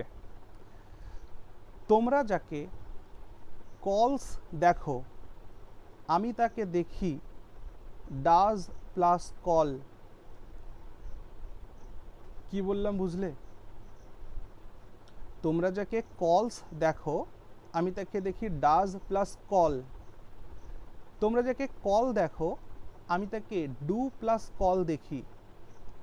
ওকে, তোমরা যাকে কল্ড দেখো, তোমরা যাকে কল্ড দেখো, আমি তাকে ডিড প্লাস কল দেখি। বুঝতে পারছো কি বলেছি? তোমরা যাকে কলস দেখো, আমি দেখি সেটা ডাজ প্লাস কল। তোমরা যাকে কল দেখো, আমি তাকে দেখি ডু প্লাস কল। তোমরা যাকে কল্ড দেখো, অর্থাৎ পাস্ট ফর্মটা, এই যে এইটা, সেটাকে আমি দেখি ডিড প্লাস কল। এই ওপরে বিষয়গুলো লেখা রয়েছে। তোমরা যদি আর একটা জিনিস খেয়াল করো, যে ভার্বের ফর্মগুলো প্রত্যেকটা যেটা লিখেছো, দেখো তো প্রত্যেকটার মধ্যে রুট ভার্বের টাচ আছে কিনা? প্রত্যেকটা ফর্মের মধ্যে রুট ভার্বের টাচ আছে, রুট ফর্মের টাচ আছে। এই যে স্ট্রাকচারগুলো লিখেছো এর মধ্যে দেখো রুট ভার্বের টাচ আছে কিনা? নেই। হ্যাঁ আছে তো। হ্যাঁ, ভেরি গুড, রুট ভার্বের টাচ আছে। এই জন্য বলছি, তোমরা যাকে কলস দেখো, আমি তাকে ডাজ কল দেখি। তোমরা যাকে কল দেখো, আমি তাকে ডু কল দেখি। তোমরা যাকে কল্ড দেখো, তাকে আমি ডিড প্লাস কল দেখি। এই বিষয়গুলো আমি কি বলছি একটু পরেই বুঝতে পারবে। ওকে, বেশ, চলে আসো এবার এই জায়গাতে চলে এসো। এটা সবার নোট হয়ে গেছিল কি? আর এই জিনিস কটা কেউ নোট করে নিয়েছো কি? স্যার 1 মিনিট একটু বাকি আছে। হ্যাঁ, করে নাও করে নাও করে নাও, আজকে পুরোটা ক্লিয়ার হবে, চাপ নেই।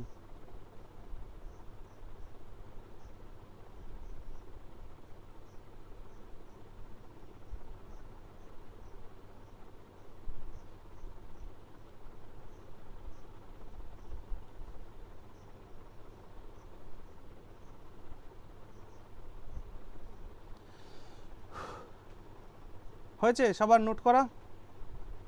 হ্যাঁ স্যার। ওকে, এবার এখানে আসো। তাহলে primary auxiliary verb, secondary auxiliary verb. আচ্ছা, একটা জিনিস, আরেকটা জিনিস একটু তোমরা অ্যাড করো তো এর সঙ্গে। এই যে প্রেজেন্ট ফর্ম অফ ভার্ব না, এটাকে আমরা বলি হচ্ছে V1। সো এর পাশে ব্র্যাকেটের মধ্যে লিখে রাখো V1। এইটাকে আমরা বলি V2। পাস্ট ফর্মটাকে বলি V2। পাস্ট পার্টিসিপল ফর্মটাকে আমরা বলি V3। আর প্রেজেন্ট পার্টিসিপল ফর্মটাকে আমরা বলি V4। এইটাকে একটু মনে রাখবে। ভার্বের প্রেজেন্ট ফর্মকে আমরা বলি V1, ভার্বের পাস্ট ফর্মটাকে আমরা বলি V2, আর ভার্বের পাস্ট পার্টিসিপল ফর্মটাকে আমরা বলি V3, আর ভার্বের প্রেজেন্ট পার্টিসিপল ফর্মটাকে আমরা বলি V4। ক্লিয়ার হয়েছে সবার?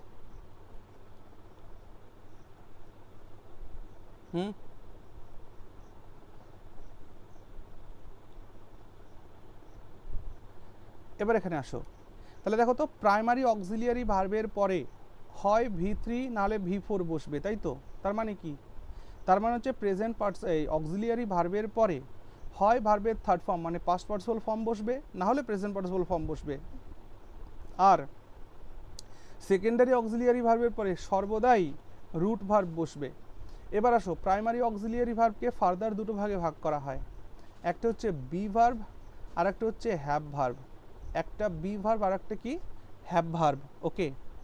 আর সেকেন্ডারি অক্সিলিয়ারি ভার্বকেও দুটো ভাগে ভাগ করা হয়, একটাকে বলা হয় মোডালস আর একটাকে বলা হয় ডামি, একটাকে বলা হয় মোডালস আর একটাকে বলা হয় ডামি।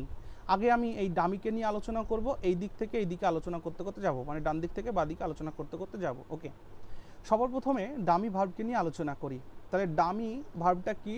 ডামি ভার্ব হচ্ছে a type of secondary auxiliary verb. কোনো আপত্তি নেই তো? What is a dummy verb? Dummy is a secondary auxiliary verb. Clear? Now আমি বলো তো ডামি কথার অর্থ কি? নকল। ভেরি গুড, নকল। নকল। সুন্দর। ডামি কথার অর্থ হচ্ছে নকল, পরিষ্কার কথা। এবার আমায় বলো তো যে নকল আমাদের কেন প্রয়োজন হয়?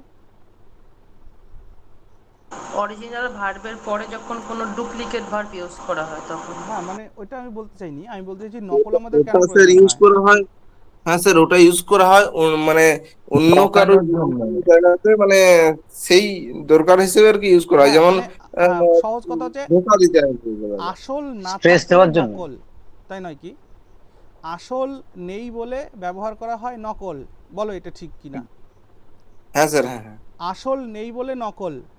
তোমরা না এই ডামি দেখতে পাও কোথায়? শপিং মলগুলোতে দেখতে পাও, জামা কাপড়ের দোকানে সাজানো সাজানো থাকে না, ওই জামা প্যান্ট ফোন পরিয়ে পরিয়ে কিনতে রাখে না। গিয়েও ফোনের দামিগুলো।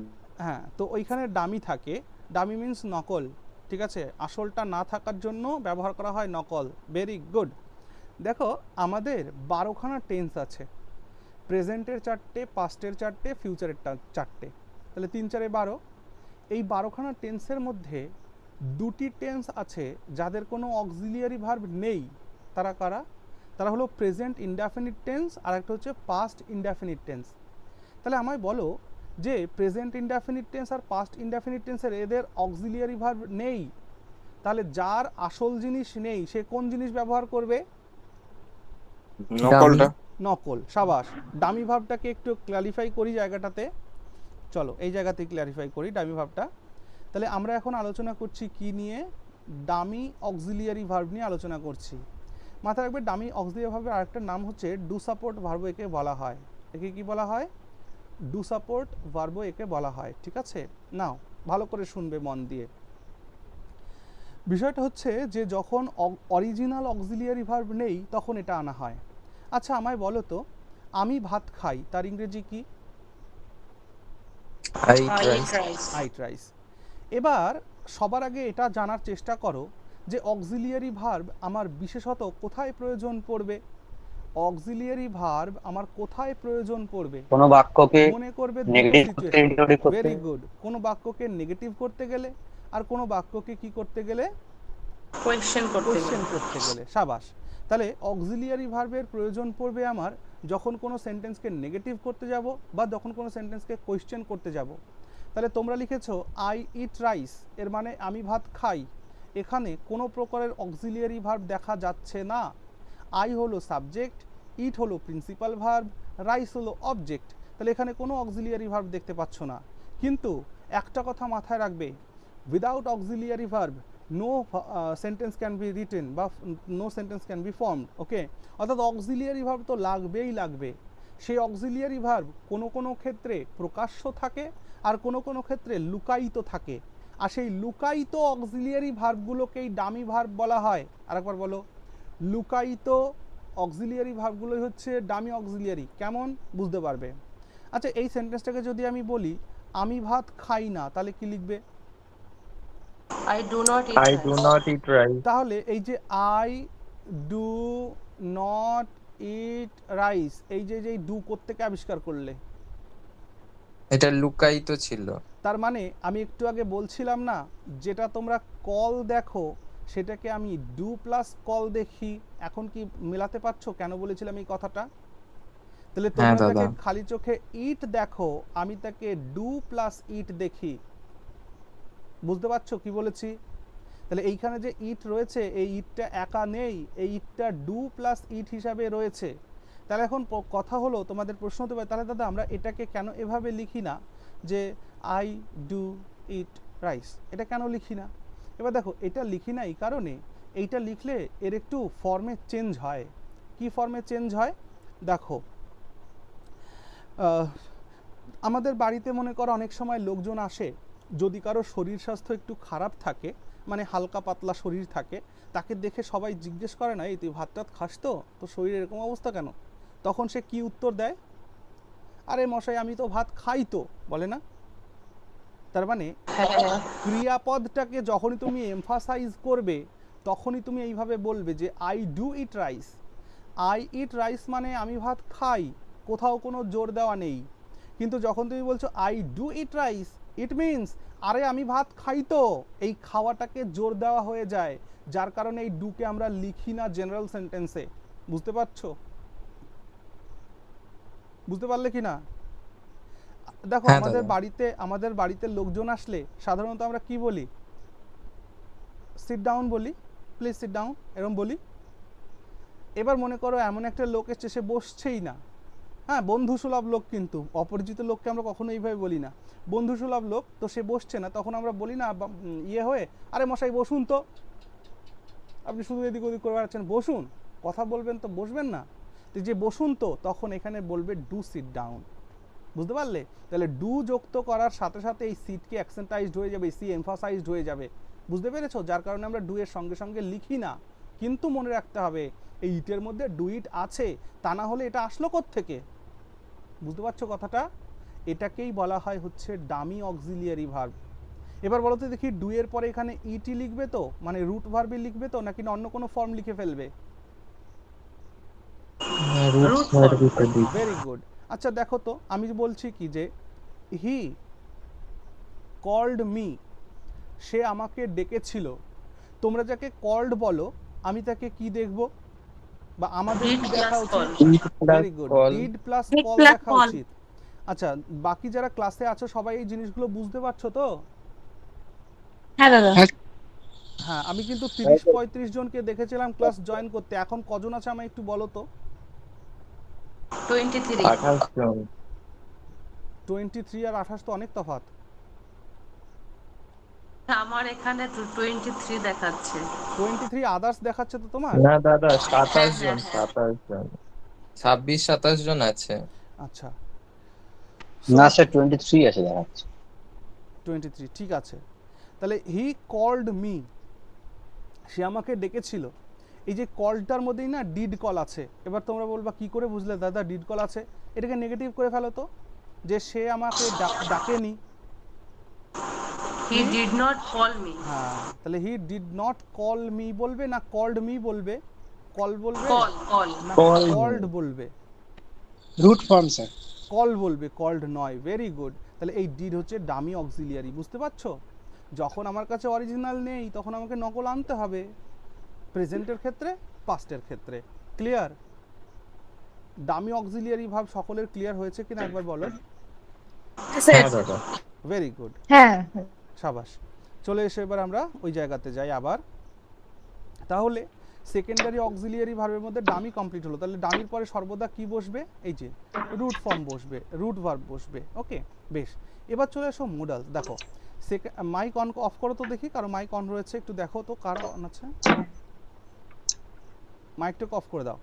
সেকেন্ডারি অক্সিলিয়ারি ভার্বের মধ্যে রয়েছে আরেকটা মোডালস। না মনে রাখবে, দেখো মোডালস হচ্ছে সেই সমস্ত ভার্বের জন্য ব্যবহার করব যে ভার্বগুলো আনসার্টেন, অর্থাৎ আনসার্টেন অ্যাকশনের জন্য, আনসার্টেন অ্যাকশন বা আনরিয়াল অ্যাকশনের জন্য আমরা মোডালস ইউজ করে থাকি। এবার আমি তোমাদের আগেও কোনো একটা ক্লাসে হয়তো বলেছি যে আনসার্টেন অ্যাকশন কোন টেন্সে হতে পারে? একটি মাত্র টেন্সে হয়। কোন টেন্স? Past, present, future. কোনটা? ফিউচার। ফিউচার। Very good. মাথায় রাখবে ফিউচার টেন্সেই একমাত্র আনসার্টেন কাজ হয়, অনিশ্চিত কাজ হয়। কেন? তুমি বললে ক্লাসটা শেষ হলে আমি ঘুরতে যাব, এটা তুমি বললে, তাহলে ঘুরতে যাওয়াটা হচ্ছে ভার্ব, ক্রিয়াপদ। এবার মনে করো পড়া শেষ হতে না হতেই তোমার বাড়িতে তোমার বন্ধুরা চলে আসলো, তাহলে তুমি আর ঘুরতে যেতে পারলে না। তাই ভবিষ্যতে যে কাজগুলোর কথা আমরা বলি সেই কাজগুলো পারফর্ম তো হয়নি এখনো, তাহলে যেহেতু পারফর্ম হয়নি সেই জন্য সেই কাজকে বলা হয় আনসার্টেন, অনিশ্চিত কাজ বলা হয় তাদেরকে। ক্লিয়ার? তাহলে এই জন্য মনে রাখবা মোডালস অক্সিলিয়ারি ব্যবহার করা হয় আনসার্টেন অ্যাকশনের জন্য। তাহলে এই মোডালসকে আমরা জেনারেলি কোথায় দেখতে পাবো? ফিউচার টেন্সে দেখতে পাবো। এখন কথা হলো ফিউচারে দাদা মোডালস ব্যবহার করলে কি সবকটাই ফিউচার হয়ে যাবে? না, মোডালস ব্যবহার করলে সবকটাই ফিউচার হয় না। কেন হয় না? দেখো একটা কথা শোনো, আমরা এই পৃথিবীতে যত কাজই করি না কেন কয়েকটা সেন্সের ওপরে ভিত্তি করে কাজ করি। ভালো করে শুনবে, আমরা এই পৃথিবীতে যে কোনো কাজই করি না কেন কতগুলো সেন্সের ওপরে ভিত্তি করে কাজ করি। কি কি? এক তো অ্যাবিলিটির সেন্সে আমরা কাজ করি। ধরো কোনো একটা কাজ করার দক্ষতা আমাদের আছে, সেই শর্তে যদি আমরা কোনো কাজ করি তাহলে সেটা অ্যাবিলিটির ওপরে বেস করে কাজটা হবে। বুঝেছো? মানে ধরো যে তুমি রাস্তা দিয়ে বাড়ি আসছিলে, দেখলে 5 বছরের একটা ছেলে ভারী একটা ব্যাগ বয়ে বয়ে নিয়ে আসছে, সে আনতেও পারছে না সেটাকে ঠিকঠাকভাবে। তুমি চাইলে তার ব্যাগটা তুমি বয়ে দিতে পারো কি না? কারণ তার থেকে বেশি শক্তি তোমার আছে। তাহলে এই কাজটা যে তুমি করতে পারো এটা তোমার অ্যাবিলিটির থেকে পারো তো করতে। হ্যাঁ দাদা। আচ্ছা, 2 নম্বর, সেই কাজটা তোমার করা উচিত বলে মনে হচ্ছে, কারণ তোমার পাড়ার একটা বাচ্চা ছেলে সেই ভারী ব্যাগটা বাড়ি বয়ে আনতে পারছে না, তাহলে তুমি তার পাড়ার দাদা হিসাবে ব্যাগটিকে বয়ে আনতে পারো। এটা তোমার নৈতিক দিক থেকে কাজটি করতে পারো কি? হ্যাঁ। তাহলে মরালিটির দিক থেকে আমরা পারি, মরালিটি। তাহলে অ্যাবিলিটি দিক থেকে মানে দক্ষতা আছে আমার, অর্থাৎ আমার ফিজিক্যাল অ্যাবিলিটি আছে, সেই কারণে আমরা করতে পারি। আর নৈতিকতার দিক থেকে করতে পারি। ওকে, আচ্ছা এবার মনে করো যে ওই বাচ্চা ছেলেটি ওই ভারী ব্যাগটা নিয়ে আসছিল, এবার তুমিও না গুরুত্বপূর্ণ একটা কাজে বাড়িতে ফিরছো, খুব দ্রুত, মানে তুমি খুব ব্যস্ততার মধ্যে আছো, তো তোমার বাড়ির সামনেই তার বাড়ি।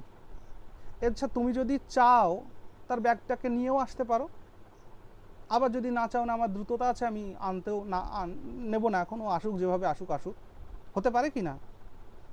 মানে হয় তুমি নিতেও পারো নাও নিতে পারো, মানে পসিবিলিটি বলতে চাইছি, ব্যাপারটা বুঝতে পারলে? তাহলে সম্ভাবনা।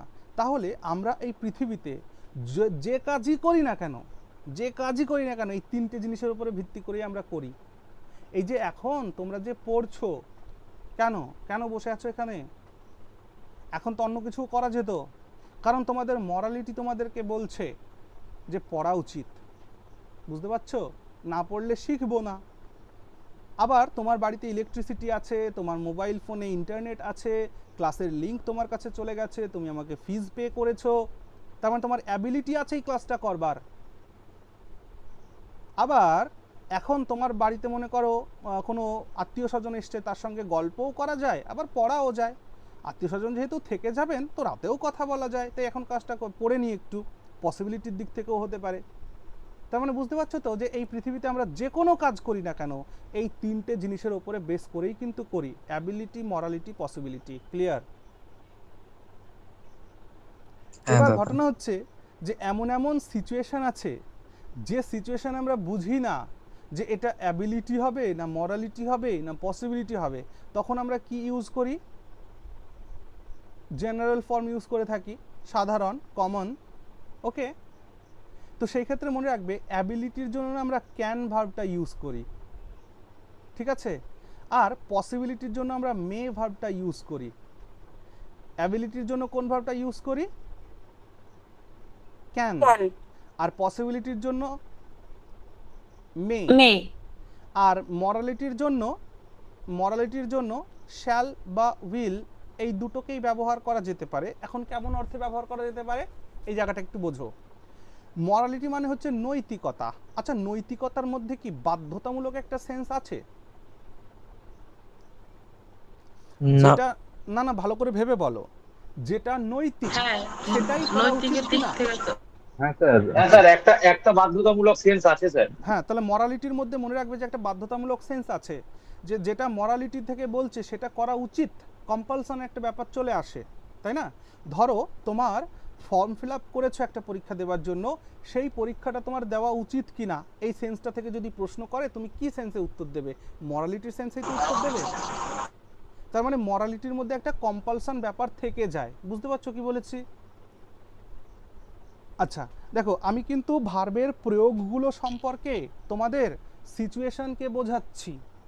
সো এই আলোচনাটা কিন্তু খুবই সূক্ষ্ম আলোচনা, যদি শোনো তাহলে ক্লিয়ার হয়ে যাবে। ছোটবেলা থেকে যে টেন্স পড়ে এসছো, ফিউচার টেন্সে গিয়ে শ্যাল উইল কেন ব্যবহার হয়ে চলেছে, ফিউচার টেন্সে ক্যান আর মে কেন ব্যবহার হচ্ছে না, এই জিনিসগুলোকে বুঝতে পারবে এখনই।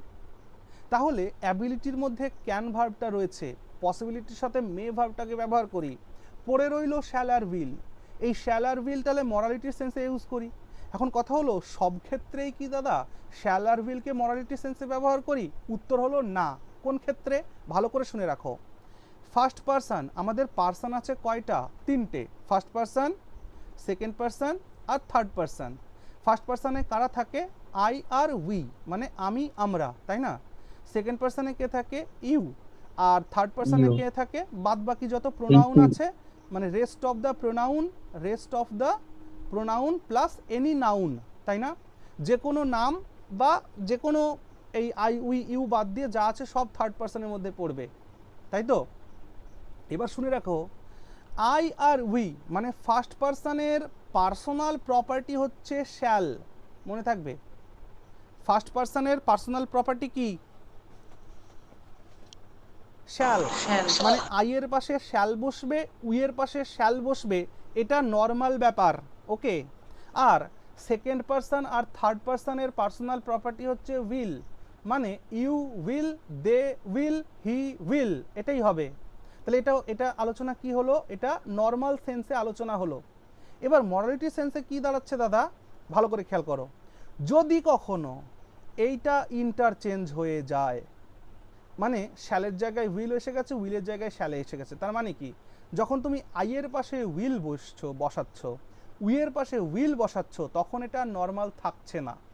ইউয়ের পাশে যখন শ্যাল বসাচ্ছ, হি, শি, ইট, দে, এদের পাশে যখন শ্যাল বসাচ্ছ, তখন এটা নর্মাল থাকছে না। তখন কি হচ্ছে? মরালিটির সেন্স চলে আসছে, একটা কম্পালশনের সেন্স চলে আসছে, একটা বাধ্যতামূলক ব্যাপার চ্যাপার চলে আসছে। তোমরা যখন কনস্টিটিউশন পড়বে তখন দেখবে কনস্টিটিউশনে সব জায়গাতে শ্যাল ব্যবহার করা হয়েছে। তাহলে কনস্টিটিউশন কি ফার্স্ট পারসন না থার্ড পারসন বলো তো? আপনার ইউটিউবের যে রেকর্ডেড ভিডিওতে আপনি কিন্তু এই কথাটা বলেছিলেন স্যার। হ্যাঁ ঠিক, কারণ এই কোশ্চেনটা আমাকে জিজ্ঞেস করেছিল আমার ভাইবা বোর্ডে, বুঝেছো? 2017 স্যার থার্ড পারসন। হ্যাঁ, তো এটাই বলছি যে দেখো, যে কনস্টিটিউশন হচ্ছে থার্ড পারসন, তাহলে সেই কনস্টিটিউশন বা গভর্নমেন্ট, আসলে কনস্টিটিউশনে যা কিছু লেখা আছে সেটা পারফর্ম কে করবে? গভর্নমেন্ট করবে। তাহলে গভর্নমেন্টটা হচ্ছে থার্ড পারসন। তাহলে থার্ড পারসনের জন্য কেন কনস্টিটিউশন জুড়ে শ্যাল ব্যবহার করা হয়েছে? বিশেষ করে শ্যালের ব্যবহার কোথায় দেখতে পাবে বলো তো? ডিপিএসপির মধ্যে দেখতে পাবে, ডাইরেক্টিভ প্রিন্সিপালস অফ স্টেট পলিসির মধ্যে শ্যালের ব্যবহার দেখতে পাবে। ভরি প্রত্যেকটা লাইনে শ্যালের ব্যবহার করা যায়, মানে এইটা তোমাকে করতে হবে, ওইটা তোমাকে করতে হবে। তার মানে এইটুকুন কি বুঝতে পারছো? বাধ্যতামূলক একটা কম্পালশনের ব্যাপার চলে আসছে, বুঝেছো? আর নর্মাল সেন্সে শ্যাল উইল ব্যবহার করা যাচ্ছে। তাহলে এই কারণের জন্য আমরা এই ইন্টারচেঞ্জ যতক্ষণ না হচ্ছে ততক্ষণ তো এটা নর্মাল আছে, নাকি বলো? যতক্ষণ আই এর পাশে শ্যাল, উই এর পাশে শ্যাল বসছে ততক্ষণ তো নর্মাল। যখন ইউ, এই বাকি থার্ড পারসন, সেকেন্ড পারসন যখন উইল বসে তখন তো নর্মাল, নাকি? তখন তো আর কোনো অসুবিধা নেই। এই জন্য তোমরা দেখবে ফিউচার টেন্সে সবসময় শ্যাল আর উইলকেই ব্যবহার করা হয়, ওকে? শ্যাল আর উইলকে ব্যবহার করা হয় যতক্ষণ তারা নর্মাল থাকে। যখনই অ্যাবনর্মাল হয় তখন এটা জাস্ট চেঞ্জ হয়ে যায়, শ্যালের জায়গায় উইল চলে যায়, উইলের জায়গায় শ্যাল চলে যায়। বাকি নর্মাল সিচুয়েশনে যেমন থাকে তেমন। এবার শোনো, অ্যাবিলিটির দিক থেকে ক্যান বসাচ্ছ, পসিবিলিটি থেকে মে বসাচ্ছ, তাহলে এটা ফিউচার টেন্স কেন হয় না? এই জন্যই ফিউচার টেন্স হয় না। যখন আমি বলছি যে আই ক্যান ড্রাইভ আ কার, এইটা প্রেজেন্ট টেন্সের এক্সাম্পল, এটা ফিউচার টেন্সের নয়। কেন নয়? এটা এই কথার মাধ্যমে তুমি কি তোমার অ্যাবিলিটি প্রদর্শন করছো, হ্যাঁ কি না? আই ক্যান ড্রাইভ আ কার বলার সাথে সাথে তুমি তোমার অ্যাবিলিটি প্রদর্শন করছো না, যে আমার দক্ষতা আছে, আমি গাড়ি চালাতে পারি। আচ্ছা, কিন্তু এটাও আমি বলেছি যে এদের মোডালসদেরকে সবসময় ব্যবহার করা হয় আনসার্টেন অ্যাকশনের জন্য, ফিউচার টেন্সে আনসার্টেন অ্যাকশনের জন্য ব্যবহার করা হয়। তাহলে তুমি বলছো যে আই ক্যান ড্রাইভ আ কার, তুমি চালিয়েছো? আই ক্যান ড্রাইভ আ কার বলছো, চালিয়েছো? এবার তোমাকে আমি চালাতে দিলাম, কোথাও গিয়ে তুমি ঠুকে দিলে, হতে পারে কি না পারে না? হতেই পারে। হ্যাঁ পারে স্যার। হ্যাঁ, তাহলে বুঝতে পারছো যে ক্যান একটা আনসার্টেন অ্যাকশন, কিন্তু প্রেজেন্ট টেন্সে ব্যবহার হয় কেন? এর মাধ্যমে অ্যাবিলিটি দর্শায়। আবার আমি আরেকটা এক্সাম্পল বলছি, আমি বললাম কি যে গড মে ব্লেস ইউ, এটা বলার সাথে সাথে ভগবান আশীর্বাদ ঢেলে দেবে? বলার না। সঙ্গে না সঙ্গে স্যার, দেবে? আনসার্টেন ব্যাপার। একটু মানে পসিবিলিটি আছে, সম্ভাবনা আছে, এবং একদমই কাজটা কি দেবেন। হ্যাঁ, সার্টেনলি মানে হবেই? বিশ্বাস। হ্যাঁ, মানে কাজটা কি সার্টেনলি হবেই? না স্যার। এই জন্য এইখানের এই ব্লেসটি আনসার্টেন, হ্যাঁ কি না? তাহলে মে এটা কি হয়ে গেল? মোডালস হয়ে গেল। বুঝতে পারলে? এবার কথা হচ্ছে দাদা আমরা তো এইভাবে এই কনস্ট্রাকশনটা দেখি না, আমরা কনস্ট্রাকশনটা দেখি মে গড ব্লেস ইউ, এমন কনস্ট্রাকশন দেখি, তাই না? এই যে হ্যাঁ। অক্সিলিয়ারি ভার্বকে সাবজেক্টের আগে নিয়ে আসার জন্য একটা রীতি আছে। কি রীতি? যখন অক্সিলিয়ারি ভার্বকে সাবজেক্টের আগে নিয়ে আসা হয় তখন এই পসিবিলিটির রেট অফ পসিবিলিটিটাকে ইনক্রিজ করানো হয়, জাস্ট, আর কিচ্ছু না। ওকে, আমার একটা কথা বলো তো, ইউ মে ফেল বলতে শুনেছো?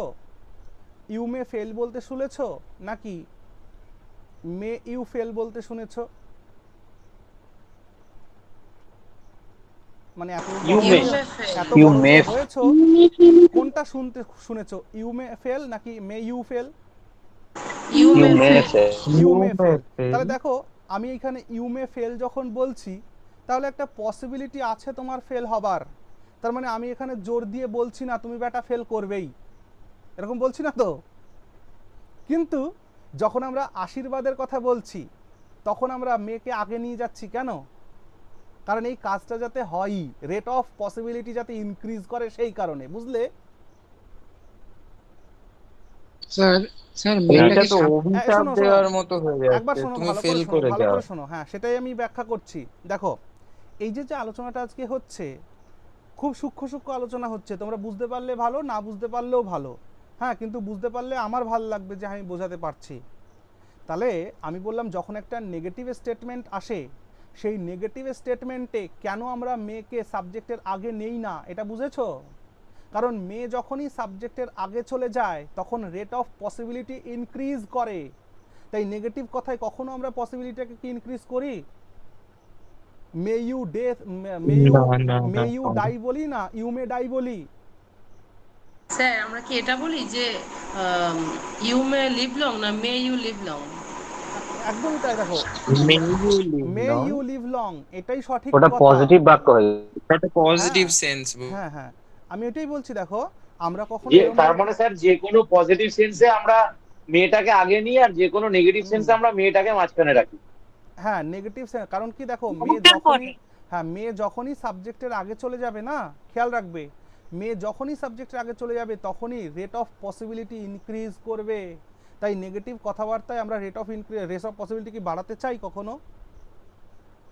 না স্যার, মানে ঠিক স্যার। মানে এরকম কি আমরা যাকে বলি? বলবো সে রেগে যাবে। হ্যাঁ, তাহলে আমরা কি এরকম বলি যে মে ইউ ডাই, এরকম বলা উচিত না ইউ মে ডাই বলা উচিত? You may die. মানে কার্স করার ক্ষেত্রে তো ওটা ব্যবহার করা। হ্যাঁ, ধরো একজন প্রতিদিন মদ খায়, একজন প্রতিদিন মদ খায়, সকাল থেকে সন্ধ্যা পর্যন্ত মদ খায়, তাকেও কি আমরা কখনো বলি নাকি যে মে ইউ ডাই? তাকেও কিন্তু আমরা এই কথাটা বলি না, এটা একটা নেগেটিভ কথা, তবুও বলি না, কারণ মেয়ে আগে দেওয়া মানেই সে ব্যাটাটা মরে যাওয়ার পসিবিলিটিটা বেড়ে গেল। তবুও তাকে আমরা বলি ইউ মে ডাই বলি, তাই না? সেজন্য মনে রাখবে নেগেটিভ সেন্টেন্সের ক্ষেত্রে বা নেগেটিভ সেন্স যে বাক্যে প্রকাশ পায় সেটাকে না মেয়েকে সাবজেক্টের আগে আনি না। ওকে, যখন পজিটিভ বাক্য হবে মানে ভালো ভালো কথা হবে তখন মেয়েকে সাবজেক্টের আগে আনা হয়। যেমন মে গড ব্লেস ইউ বলা হয়, ওকে, মে আওয়ার লিডার লিভ লং এটা বলা হয়। বুঝতে পারলে? কেউ যদি একবার শোনো, কেউ যদি একটা র্যালি মনে করে, একটা র্যালি হচ্ছে, সেই র্যালিতে মনে করো নরেন্দ্র মোদী বসে আছে মঞ্চের ওপরে, সে একজন নেতা মনে করো শুভেন্দু অধিকারী, মনে করো শুভেন্দু অধিকারী গিয়ে মঞ্চে উঠে বলছে যে মোদি মে লিভ লং, এইটা যদি বলে তাহলে কি ঘটনা ঘটবে? মোদি মে লিভ লং, তার মানে তুমি ভাই দায় সারছো, তুমি সত্যি সত্যি চাচ্ছ না মোদি বেটা বাঁচুক। যদি মোদি বেটাকে বাঁচাতে চাইতে তাহলে তুমি কি বলতে? মে মোদি বলতো।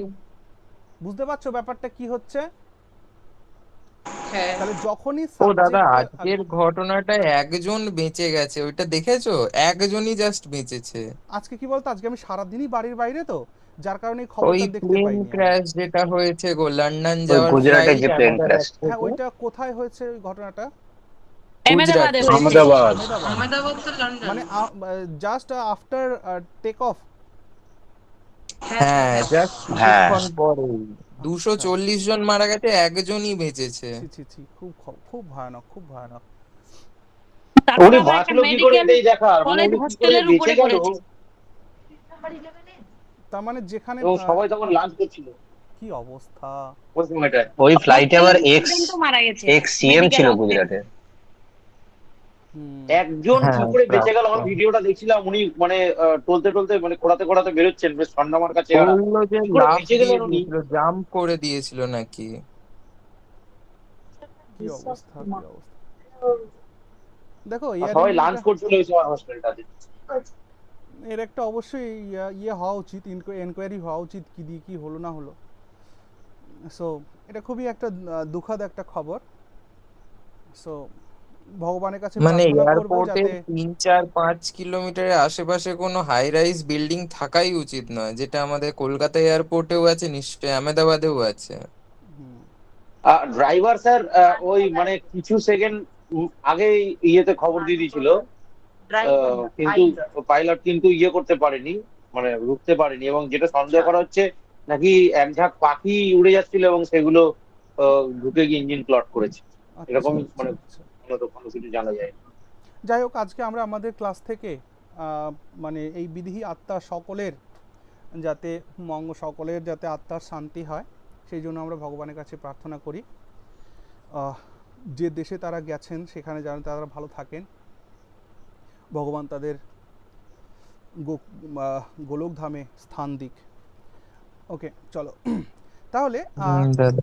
হ্যাঁ, তাহলে আমায় একবার তোমরা বলো তো দেখি, মোডালস সম্পর্কে আমরা আজকে শিখতে পেরেছি কিনা পারিনি।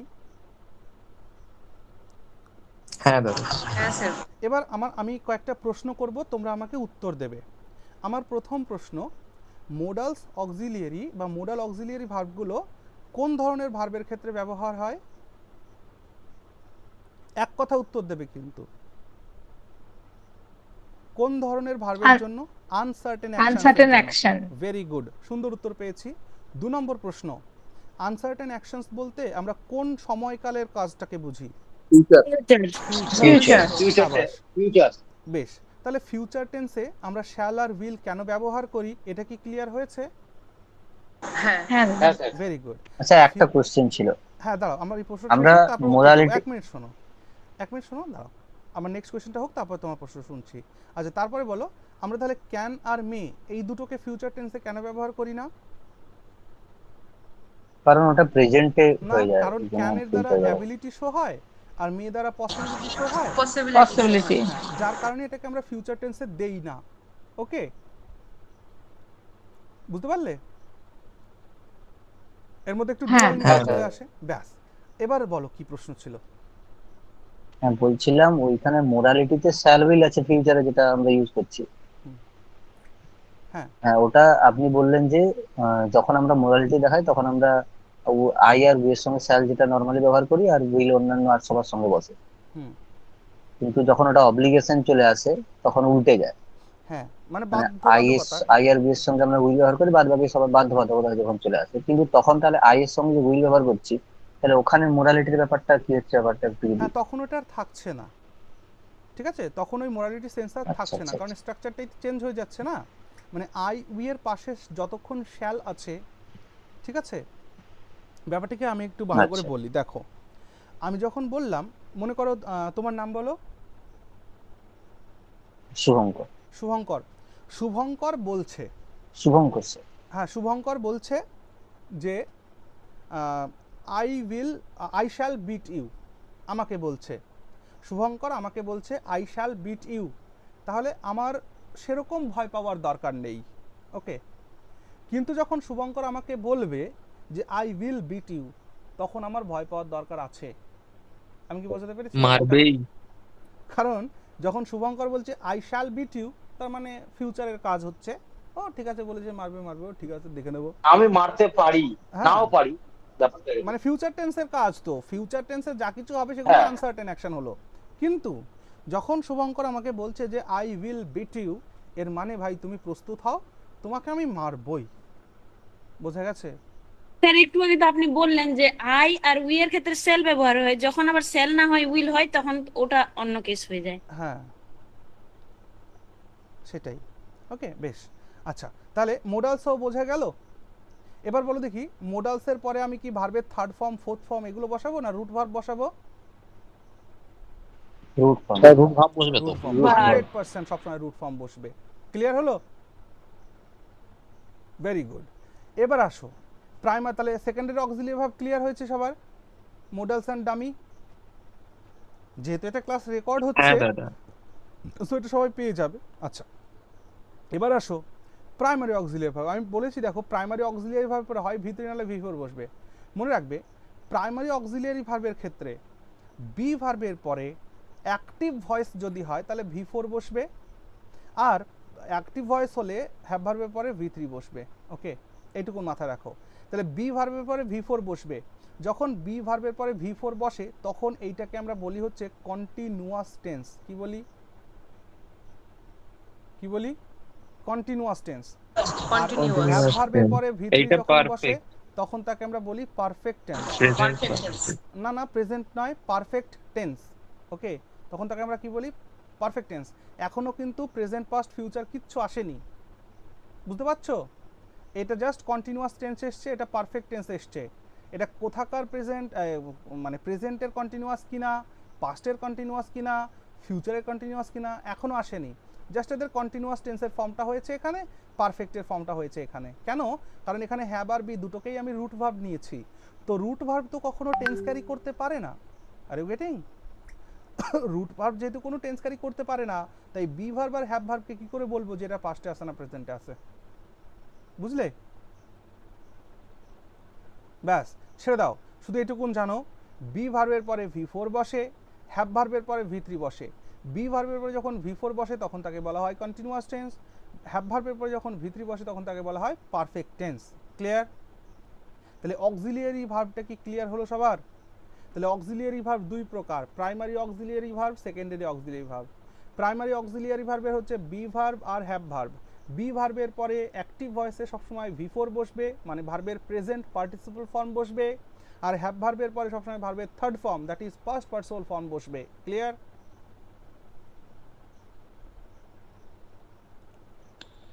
স্যার এখানে V4টা কি স্যার? V4 হচ্ছে ভার্বের প্রেজেন্ট পার্টিসিপল ফর্ম, মানে VING, ওই যে VING ফর্ম যেগুলো আছে ওইগুলো। ওকে চলো নেক্সট ডে আমরা একটা কাজ করব, সেটা কি? সেটা হচ্ছে মেইন ভার্বের ক্লাসিফিকেশান করে আমি ওই দিনকেই তোমাদেরকে টেন্স শেখাবো। নেক্সট ক্লাসে মেইন ভার্বের ক্লাসিফিকেশান করিয়ে টেন্স শেখাবো। ঠিক আছে? আজকে এখান থেকে বেরিয়ে আমরা একটু এইখানে যাই, যেহেতু আমি আজকে কিছু বাড়ির কাজ তোমাদেরকে দেবো, সেই জন্য এই ইনফিনিটিভ ফ্রেজ আর জিরান্ট ফ্রেজটাকে একটু আলোচনা করে দিই। হ্যাঁ খুব মনোযোগ দিয়ে সবাই শুনবে। দেখো ইনফিনিটিভ ফ্রেজ মানে কি? যেখানে ইনফিনিটিভের সাথে সাথে, আচ্ছা এর আগে একটু ক্লিয়ারিফাই করো তো, আমরা আজকে ভার্বের ক্লাসিফিকেশান পড়লাম, ভার্বের ক্লাসিফিকেশনের মধ্যে অক্সিলিয়ারি ভার্বটা প্রত্যেকের ক্লিয়ার হয়েছে কি? Primary auxiliary, secondary auxiliary? হ্যাঁ স্যার। বেশ, এর পরের দিনকে আমরা কি করব? এর পরের দিনকে আমরা মেইন ভার্বের ক্লাসিফিকেশান পড়বো, তার সাথে সাথে টেন্সটাকে পড়বো। ঠিক আছে? ওকে ইনফিনিটিভ ফ্রেজ আর জিরান্ট ফ্রেজ। ইনফিনিটিভ ফ্রেজের মধ্যে ইনফিনিটিভ অ্যান্ড আদার্স থাকতে পারে, জিরান্ট ফ্রেজের মধ্যে জিরান অ্যান্ড আদার্স থাকতে পারে। ওকে নাও ইনফিনিটিভ কি জিনিস আমরা তো একটু আগেই বুঝেছি যে ইনফিনিটিভ মানে হচ্ছে 2 প্লাস রুট ভার্ব, আর জিরান্ট মানে বুঝেছি যে রুট ভার্ব প্লাস ING, তাই না? ওকে এবার দাদা আমরা তো শিখেছি যে জিরান্ট আর ইনফিনিটিভ এই দুটোই হচ্ছে নাউনের মতন কাজ করে এবং এরা দুটোই হচ্ছে নন মেইন ভার্ব হিসাবেও কাজ করে থাকে।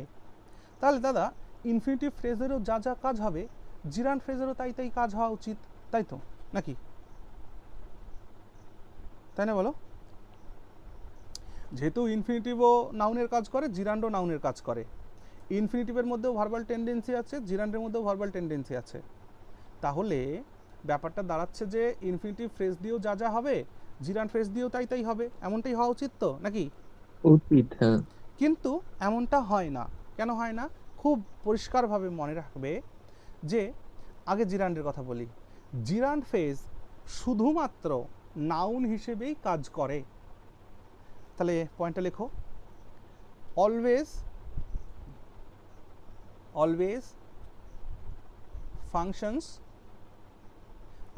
functions as a noun only। কি বুঝলে? জিরান্ড ফ্রেজ শুধুমাত্র নাউন হিসাবে ব্যবহার হয়। জিরান্ড ফ্রেজকে অন্য কোনো পার্টস অফ স্পিচে তুমি ব্যবহার করতে পারবে না। জিরান্ড ফ্রেজ সবসময় নাউন হিসাবে কাজ হবে। ওকে, আর ইনফিনিটিভ ফ্রেজ কী হবে দেখো, infinitive acts as a noun plus acts as an adjective plus acts as an adverb। কি বুঝলে?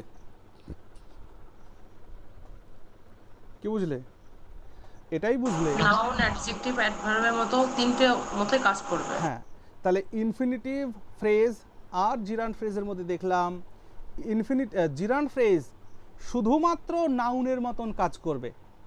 জিরান্ড ফ্রেজ শুধুমাত্র নাউনের মতন কাজ করবে, কিন্তু ইনফিনিটিভ ফ্রেজ নাউনের মতনও কাজ করবে, অ্যাডজেক্টিভের মতনও কাজ করবে, অ্যাডভার্বের মতনও কাজ করবে। সেই অর্থে ইনফিনিটিভ ফ্রেজের দায়িত্ব একটু বেশি, জিরান্ড ফ্রেজের দায়িত্ব একটু কম। ওকে, এবার কয়েকটি এক্সাম্পল দিলে ব্যাপারটা ক্লিয়ার হবে যে কোথায় কিভাবে কি হচ্ছে সেটা ভালো করে বোঝা যাবে। ঠিক আছে, চলো। সো মে আই রাব ইট? এটা সবার নোট হয়েছে? এবার এক্সাম্পল লিখব। বেশ, দেখো আমরা এই পাশে ইনফিনিটিভ ফ্রেজ, এই পাশে জিরান্ড ফ্রেজ লিখব। তাহলে আমরা দেখলাম যে ইনফিনিটিভ ফ্রেজ কিসের মতন কাজ করতে পারে? নাউনের মতন কাজ করতে পারে, বা অ্যাডজেক্টিভের মতন কাজ করতে পারে, বা অ্যাডভার্বের মতন কাজ করতে পারে। কিন্তু জিরান্ড ফ্রেজ শুধুমাত্র নাউন ছাড়া অন্য কিছুর কাজ করে না। ওকে, নাও এক্সাম্পল দেখো, তিনটে এক্সাম্পল দিয়ে ব্যাপারটা ক্লিয়ার করি। দেখো, আমি বললাম কি যে to swim in the river is fun. Okay, দেখো to swim in the river এইটা হচ্ছে আমাদের ইনফিনিটিভ ফ্রেজ। তাহলে এখানে এটা কোথায় বসেছে বলো তো? কার প্লেসে বসেছে? নাউনের জায়গায় বসেছে। নাউনের জায়গায়, হ্যাঁ, মানে সাবজেক্টের প্লেসে বসেছে, তার মানে এটা নাউন হিসাবে কাজ করলো। ওকে, এবার দেখো তো এটাকে অন্যভাবে ব্যবহার করতে পারি কিনা আমি বলছি। দেখো, আমি বললাম কি, আই হ্যাভ আ প্রজেক্ট। ওকে, আমার একটি প্রজেক্ট আছে। তারপর বললাম টু কমপ্লিট। ভালো করে খেয়াল করবে, এই যে টু কমপ্লিট দ্বারা কাকে মডিফাই করলে? হ্যাভকে না প্রজেক্টকে না আইকে? প্রজেক্ট। তাহলে প্রজেক্টে এখানে কি ছিল? নাউনকে যে ডেসক্রাইব করে তাকে কি বলবে? অ্যাডজেক্টিভ। তাহলে এখানে টু কমপ্লিট এই ফ্রেজটি, মানে এই ইনফিনিটিভ ফ্রেজটি নাউনকে ডেসক্রাইব করছে, তাহলে কি অ্যাডজেক্টিভ ফ্রেজ বলা যায়? মানে এটার কাজটা কি অ্যাডজেক্টিভের মতন হলো কি না হলো না? বলো রে। I have a project to complete. হ্যাঁ, তাহলে নাউনকে যেহেতু সে মডিফাই করছে তাহলে অ্যাডজেক্টিভ হয়ে গেল। এবার দেখো তো অ্যাডভার্বের মতন করে কিনা। আমি বললাম, ধরো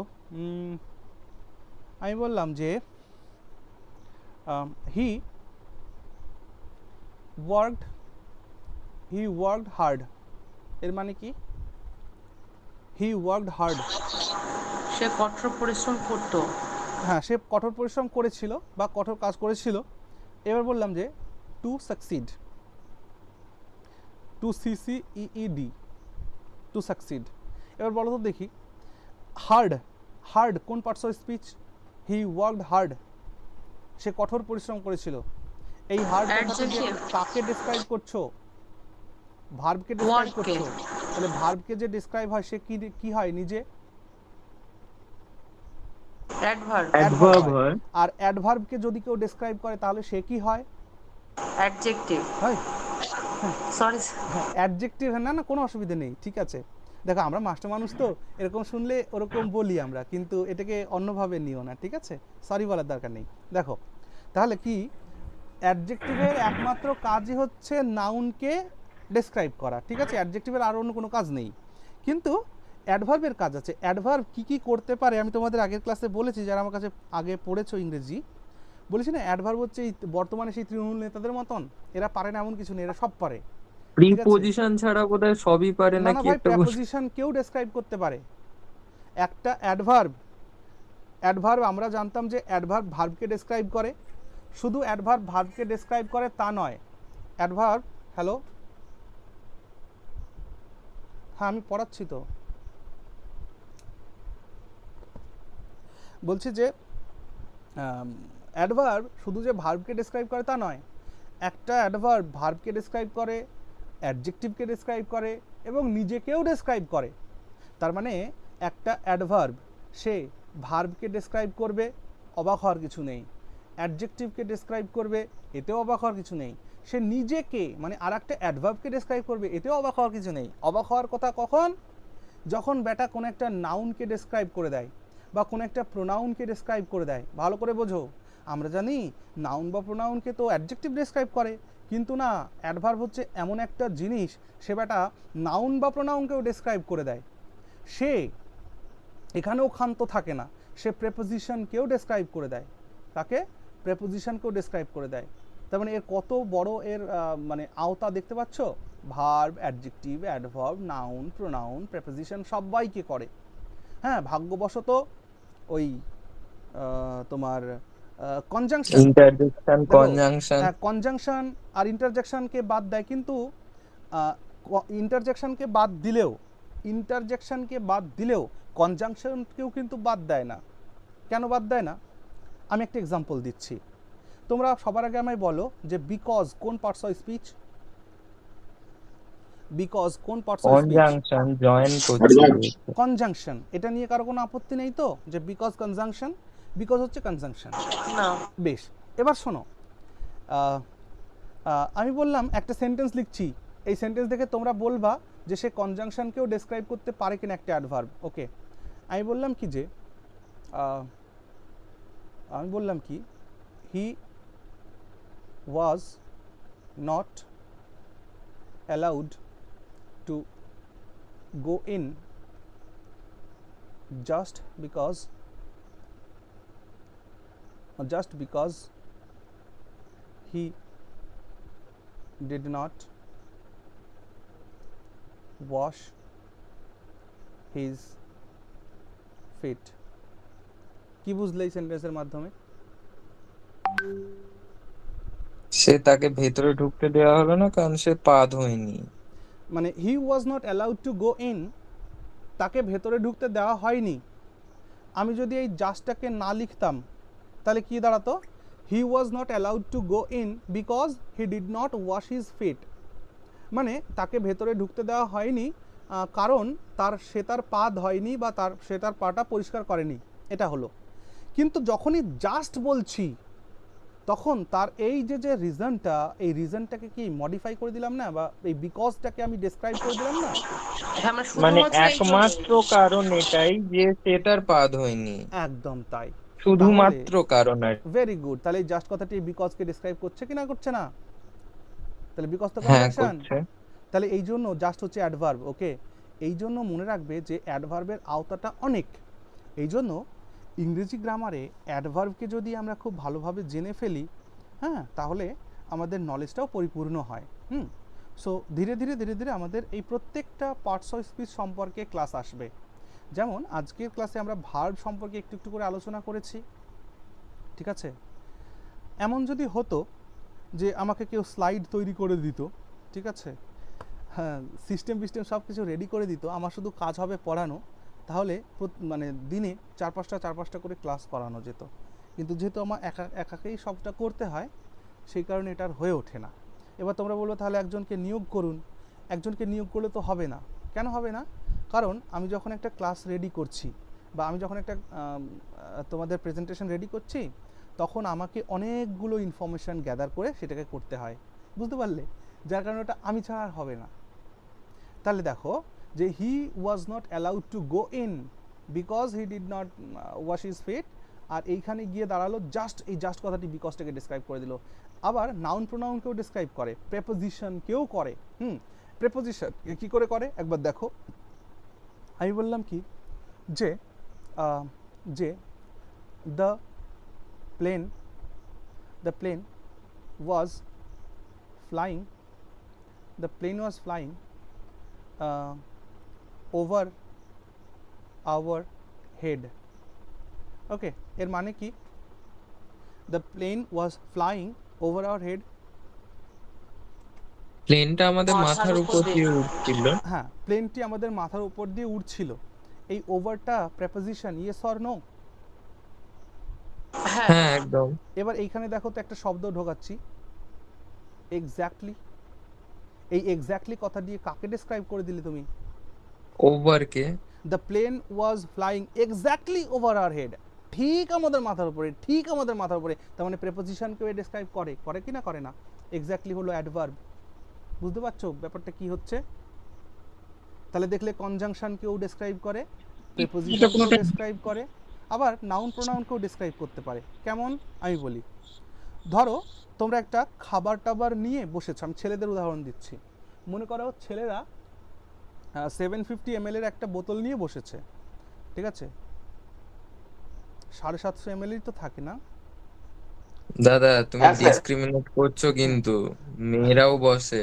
আচ্ছা না, ওরা অতটা অভদ্র হয় না, ছেলেরা যতটুকুন হয়, ঠিক আছে?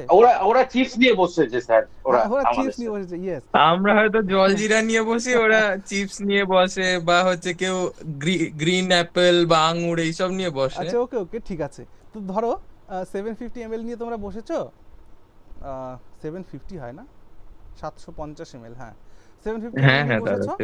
এবার তোমরা মনে করো আছো হলো 4 জন, ঠিক আছে? তোমরা 4 জন আছো। এবার তোমার বন্ধু রাম তোমাকে ফোন করেছে। রাম ফোন করে বলছে, এ বন্ধু আমি আসবো, তোরা কোথায়? তোমরা বললে যে আমরা ভাই ওই মাঠের মাঝখানে আছি।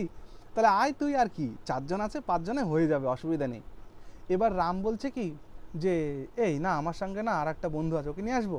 তখন তোমাদের গ্রুপ থেকে একজন বলে উঠলো, অনলি রাম ক্যান কাম। কি বলে উঠলো? Only Ram can come. এইখানে বলো তো অনলি কথাটা কাকে ডেসক্রাইব করলো? রামকে। তাহলে রাম কোন পার্টস অফ স্পিচ? নাউন। কিন্তু এই ব্যাটা তো অ্যাডভার্ব। তাহলে অ্যাডভার্ব নাউন প্রোনাউনকেও ডেসক্রাইব করে ফেলে, বুঝতে পারছো? আর বাকি only ram can come to have some ram. Good good, only ram can come to have some ram, yes. তাহলে আশা করছি আমি অ্যাডভার্বের ক্ষেত্রটা বোঝাতে পেরেছি। হ্যাঁ স্যার। তাহলে হ্যাঁ দাদা, শোনো, আমাদের নেক্সট ক্লাসে এই ইনফিনিটিভ ফ্রেজ আর জিরান্ড ফ্রেজকে আমি আরও একটু এলাবোরেট করব। যেহেতু আজকে আমি কিছু বাড়ির কাজ দেব, সেই কারণে একটু ওপর একটু আলোচনা করলাম। আমরা এখানে এত পর্যন্ত আলোচনা করলাম যে ইনফিনিটিভ ফ্রেজ হচ্ছে 3টে কাজই করতে পারে, মানে নাউনের কাজও করতে পারে, অ্যাডজেক্টিভের কাজও করতে পারে, অ্যাডভার্বের কাজও করতে পারে। আর একটা শিখলাম যে জিরান্ড ফ্রেজ, এ ব্যাটা কিন্তু শুধু নাউনের কাজই করবে, অন্য কোনো কাজে করবে না। ক্লিয়ার হলো? তাহলে আমি কি বললাম যে এইটাকেই জিরান্ড ফ্রেজে নিয়ে যাই। বললাম যে swimming in the river, swimming in the river is fun, মানে নদীতে সাঁতার কাটা তো একটা মজা। ওকে, তাহলে যে সুইমিং ইন দ্য ফর্ম, এটা দেখো সাবজেক্টের প্লেসে বসে মানে নাউন। তো এরকম করে করে না এরা জিরান্ড ফ্রেজ সবসময় নাউন হিসেবে কাজ করবে। নাউন হিসেবে কাজ করলে কোথায় কোথায় বসানো যায়? সাবজেক্টের প্লেসে, অবজেক্টের প্লেসে, কমপ্লিমেন্ট হিসাবে, সাবজেক্ট কমপ্লিমেন্ট হিসাবে ব্যবহার করা যেতে পারে। ওকে, সো আজকে আমি ইনফিনিটিভ ফ্রেজটার জন্য কিছু ট্রান্সলেশন তোমাদের জন্য রেখেছি। তোমরা একটি স্ক্রিনশট নিয়ে এটাকে একটু ট্রান্সলেট করবে, পরের দিন এটাকেই আমি আবার করাবো। So take a screenshot of it. মানে এখানে দেখতে পাচ্ছ infinitive phrase as a noun. না, এগুলো বাড়িতে করবে, ট্রান্সলেট করবে, তারপর আমাকে জমা দিবে। তোমরা যখনই খাতা জমা দিবে না, পিডিএফ করে দিলে ভালো হয়। হয়েছে? স্ক্রিনশট নিয়েছো? হ্যাঁ দাদা। হ্যাঁ স্যার। এটা কি স্ক্রিনশট নিয়ে নাও। দাদা স্ক্রিনশটে যদি এখন তো নিয়ে রেখেছি, যদি বুঝতে না পারি রেকর্ডেড ক্লাসে তো পেয়ে যাব। হ্যাঁ অবশ্যই, এটা ওকে। স্ক্রিনশট নিয়ে নাও। নিয়েছি। এটা নিয়ে নাও।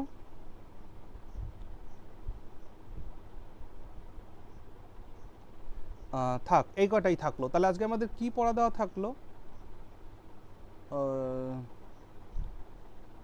ইনফিনিটিভ ফ্রেজ অ্যাজ নাউন, এটাই পড়া দেওয়া থাকলো। এর কতগুলো এক্সাম্পল পড়া দেওয়া থাকলো। ওকে, এই যে যতগুলো সেন্টেন্স আমি এখানে দিলাম এইগুলোকে ট্রান্সলেট করবে। ঠিক আছে, তাহলে আজকে ক্লাসটা শেষ করি এখানে। আচ্ছা স্যার, হ্যাঁ গুড দাদা, নাইট। good সবাই night. ভালো থেকো।